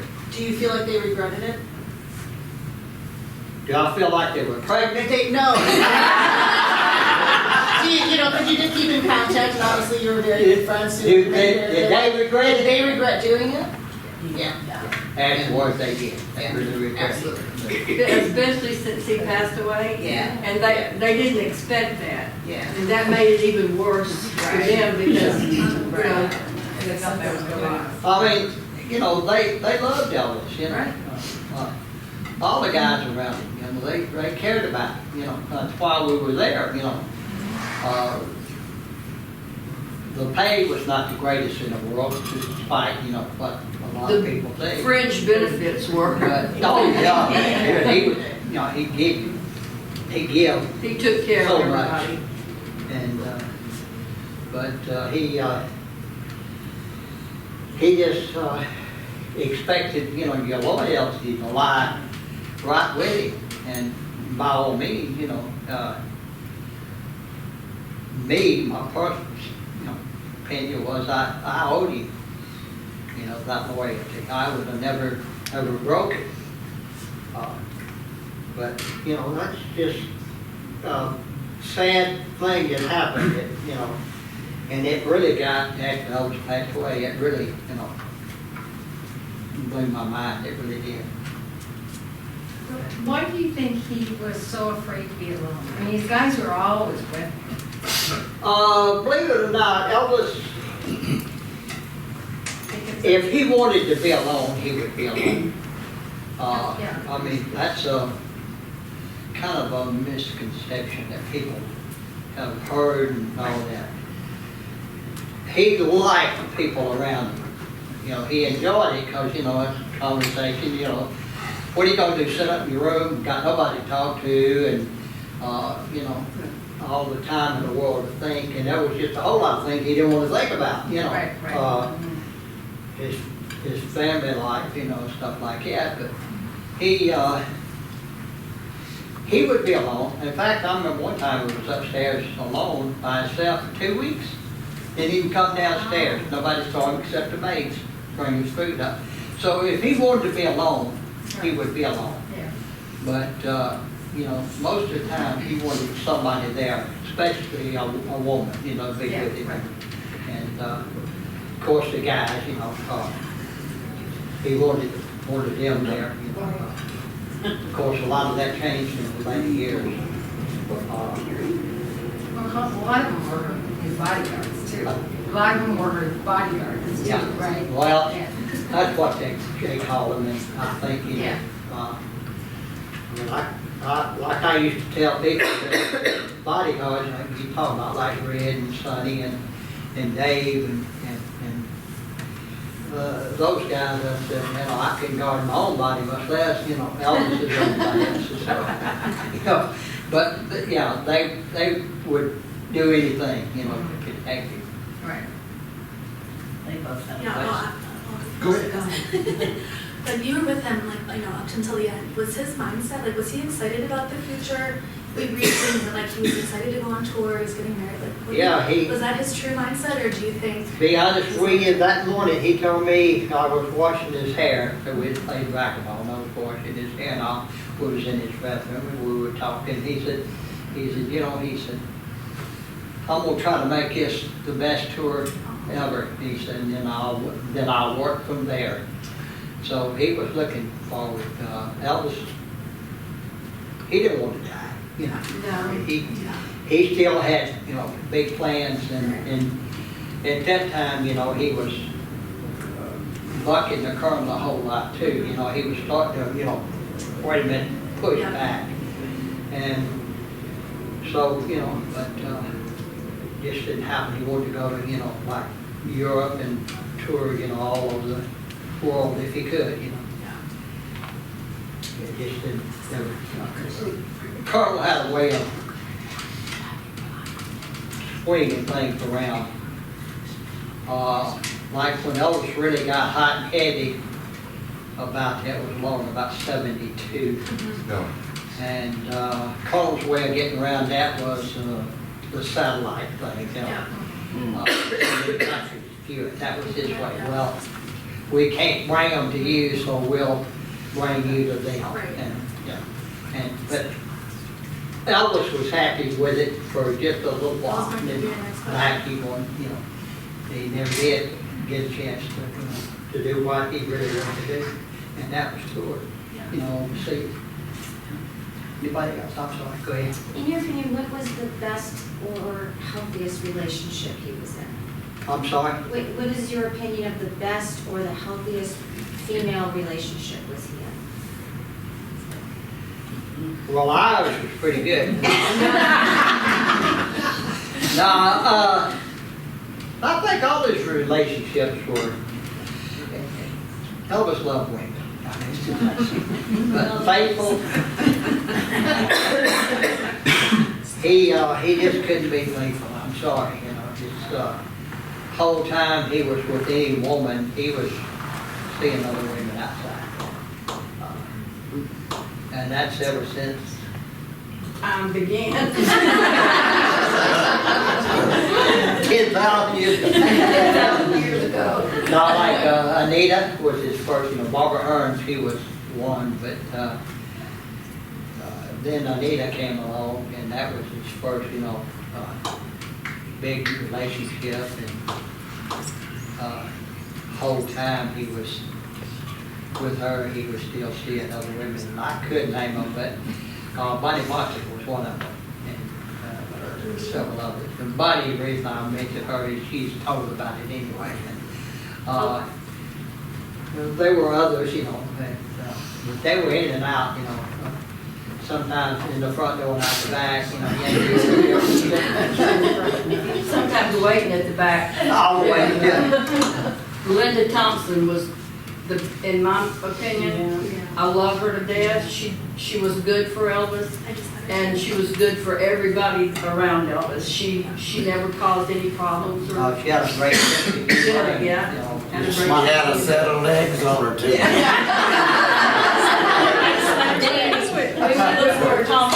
First time I ever met her. What was your guys' relationship with Ginger? I mean, I know you were with her did you guys have, was her being so much younger? I did too. She was okay. You know, I got the comment, I just didn't know when. Ginger was, I mean, she was a pretty woman. And She was. And she was a nice person. And she was a still woman. is. She's And- beautiful. Uh-huh. And, you know, but, you know, she had me more or less to back up what she said in her book about them getting married, and I think that drove a wedge between us. That wasn't my way I heard it. And, you know, just like her, I heard it straight from, you know, the horse's mouth, you know. He would promise a woman anything, you know, to get his way. Yeah, one time he probably talked marriage with, you know, all of them.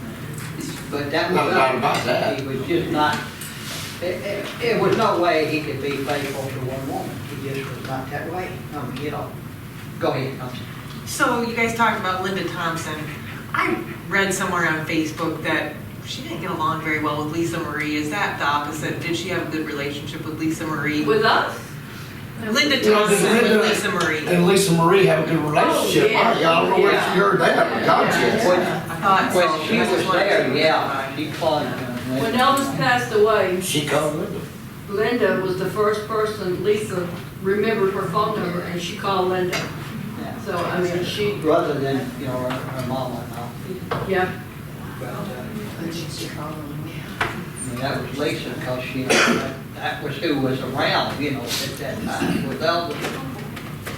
I just had a question for Joe. I was wondering, knowing that Elvis was unfaithful and you had female-to-female friendship with a wife or girlfriends, and you were probably aware that he was unfaithful, did that put you in a difficult position sometimes? No, because, you mean that when I knew that he was and I. You knew he was unfaithful, or you had a friendship, you know, with the wife or girlfriend?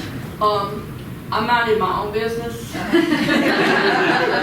And like Elvis would say, you know, I learned very early, because a lot of the guys that cheated on their wives, that was their business, and I never, you know, I just wouldn't do that because it would hurt them, cause problems, and it was not my business.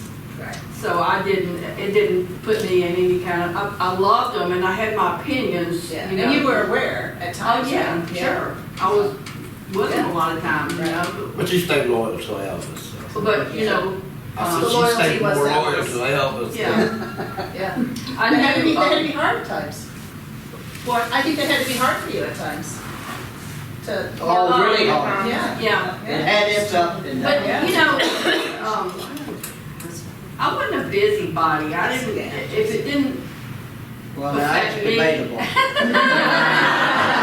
it didn't affect me or anything, I mean, that was his business. And, you know, and you just don't do things like that. Because later on, down the line, if you've gone and told somebody something and then, okay, they wind up, they hate you and they're back together. I just never did anything like that. That's smart. To any of the guys, to any of them. Not saying they all cheated, but you know.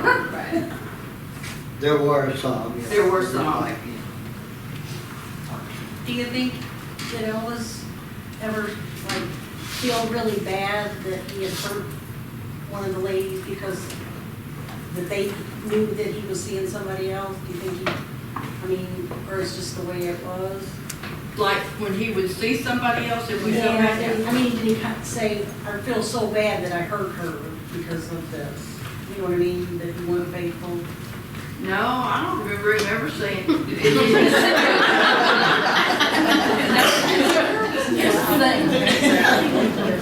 like Billy was telling about the 5-year thing to Yeah, people yes. before the other group. Yes, I've heard that. He had this thing about 5 years, and he did not want, the colonel told him this, 5 years common law wife. And he did, you know, anybody you think of, anybody he dated, when it got close to 5 years, you know. But the thing about that is, Elvis was already looking, so he didn't, because he always got forgetting, you know. He loved all of them. He loved every one of them. He loved, I know he loved Linda. I know he loved Priscilla. I know he loved Anita. You know, and Ginger, you know, but he just, he was fickle. He just, you know. He was just not a faithful man. No. Sorry, you know. He just couldn't be faithful. And if you wanted to be around and be in that group and, you know, and be anything, kept your mouth shut and mind your own business. Some of the women knew too, like, I don't know if someone cared, right? What? Like some of the girlfriends probably also knew and didn't care, you know what I mean? Mhm. You know? When Graceland first opened to the public, it wasn't, we toured, you know, in the early days, and there was a bus on display that was supposed to be his tour bus, but now I've heard rumors that that wasn't really his bus. What do you say? Maybe that might have been why you got Okay, fired. they had 2 buses.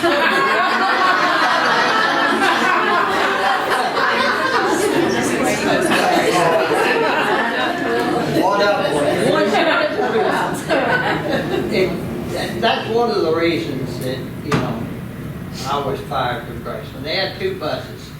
The first one was the one that they gave to T.G. Shepherd for a touring bus. Well, you know, naturally, it starts off in Elvis's name, and then he has it signed over to them.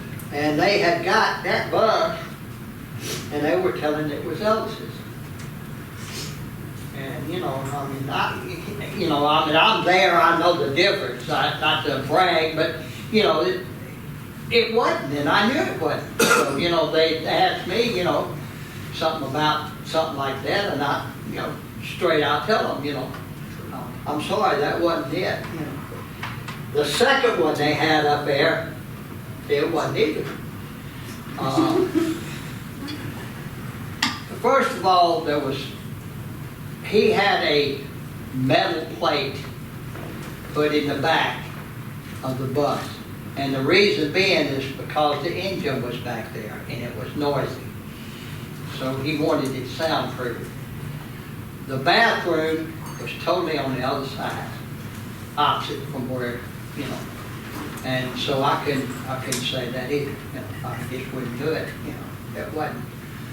They said they got it and redecorated it and all that. And Yeah, it had like. the last I heard that it caught on fire and had burnt, you know, inside and all outside too. But there are pictures of it. But the one they had was a Scenic Cruiser, but it wasn't the same one. And I'm not gonna say it was, you know, if they get it back, well, you know. That's like the planes. If you know, if one of them planes wasn't Elvis's and I knew it wasn't, I was not gonna say it was. I'm just like, I can't do that. You know, I know better, and why would I want to lie to somebody about something that, you know, that precious to me, because all of them, you know, that's the artifacts that's there and people want to see them, you know. And you don't have to lie to them, just tell them, you know, like it is. All right. Someone said to ask you to tell the story about when you and Elvis went to the funeral home after Junior died. I'm sorry. They said to ask you to tell the story of when you and Elvis went to the funeral home after Junior died. Yeah.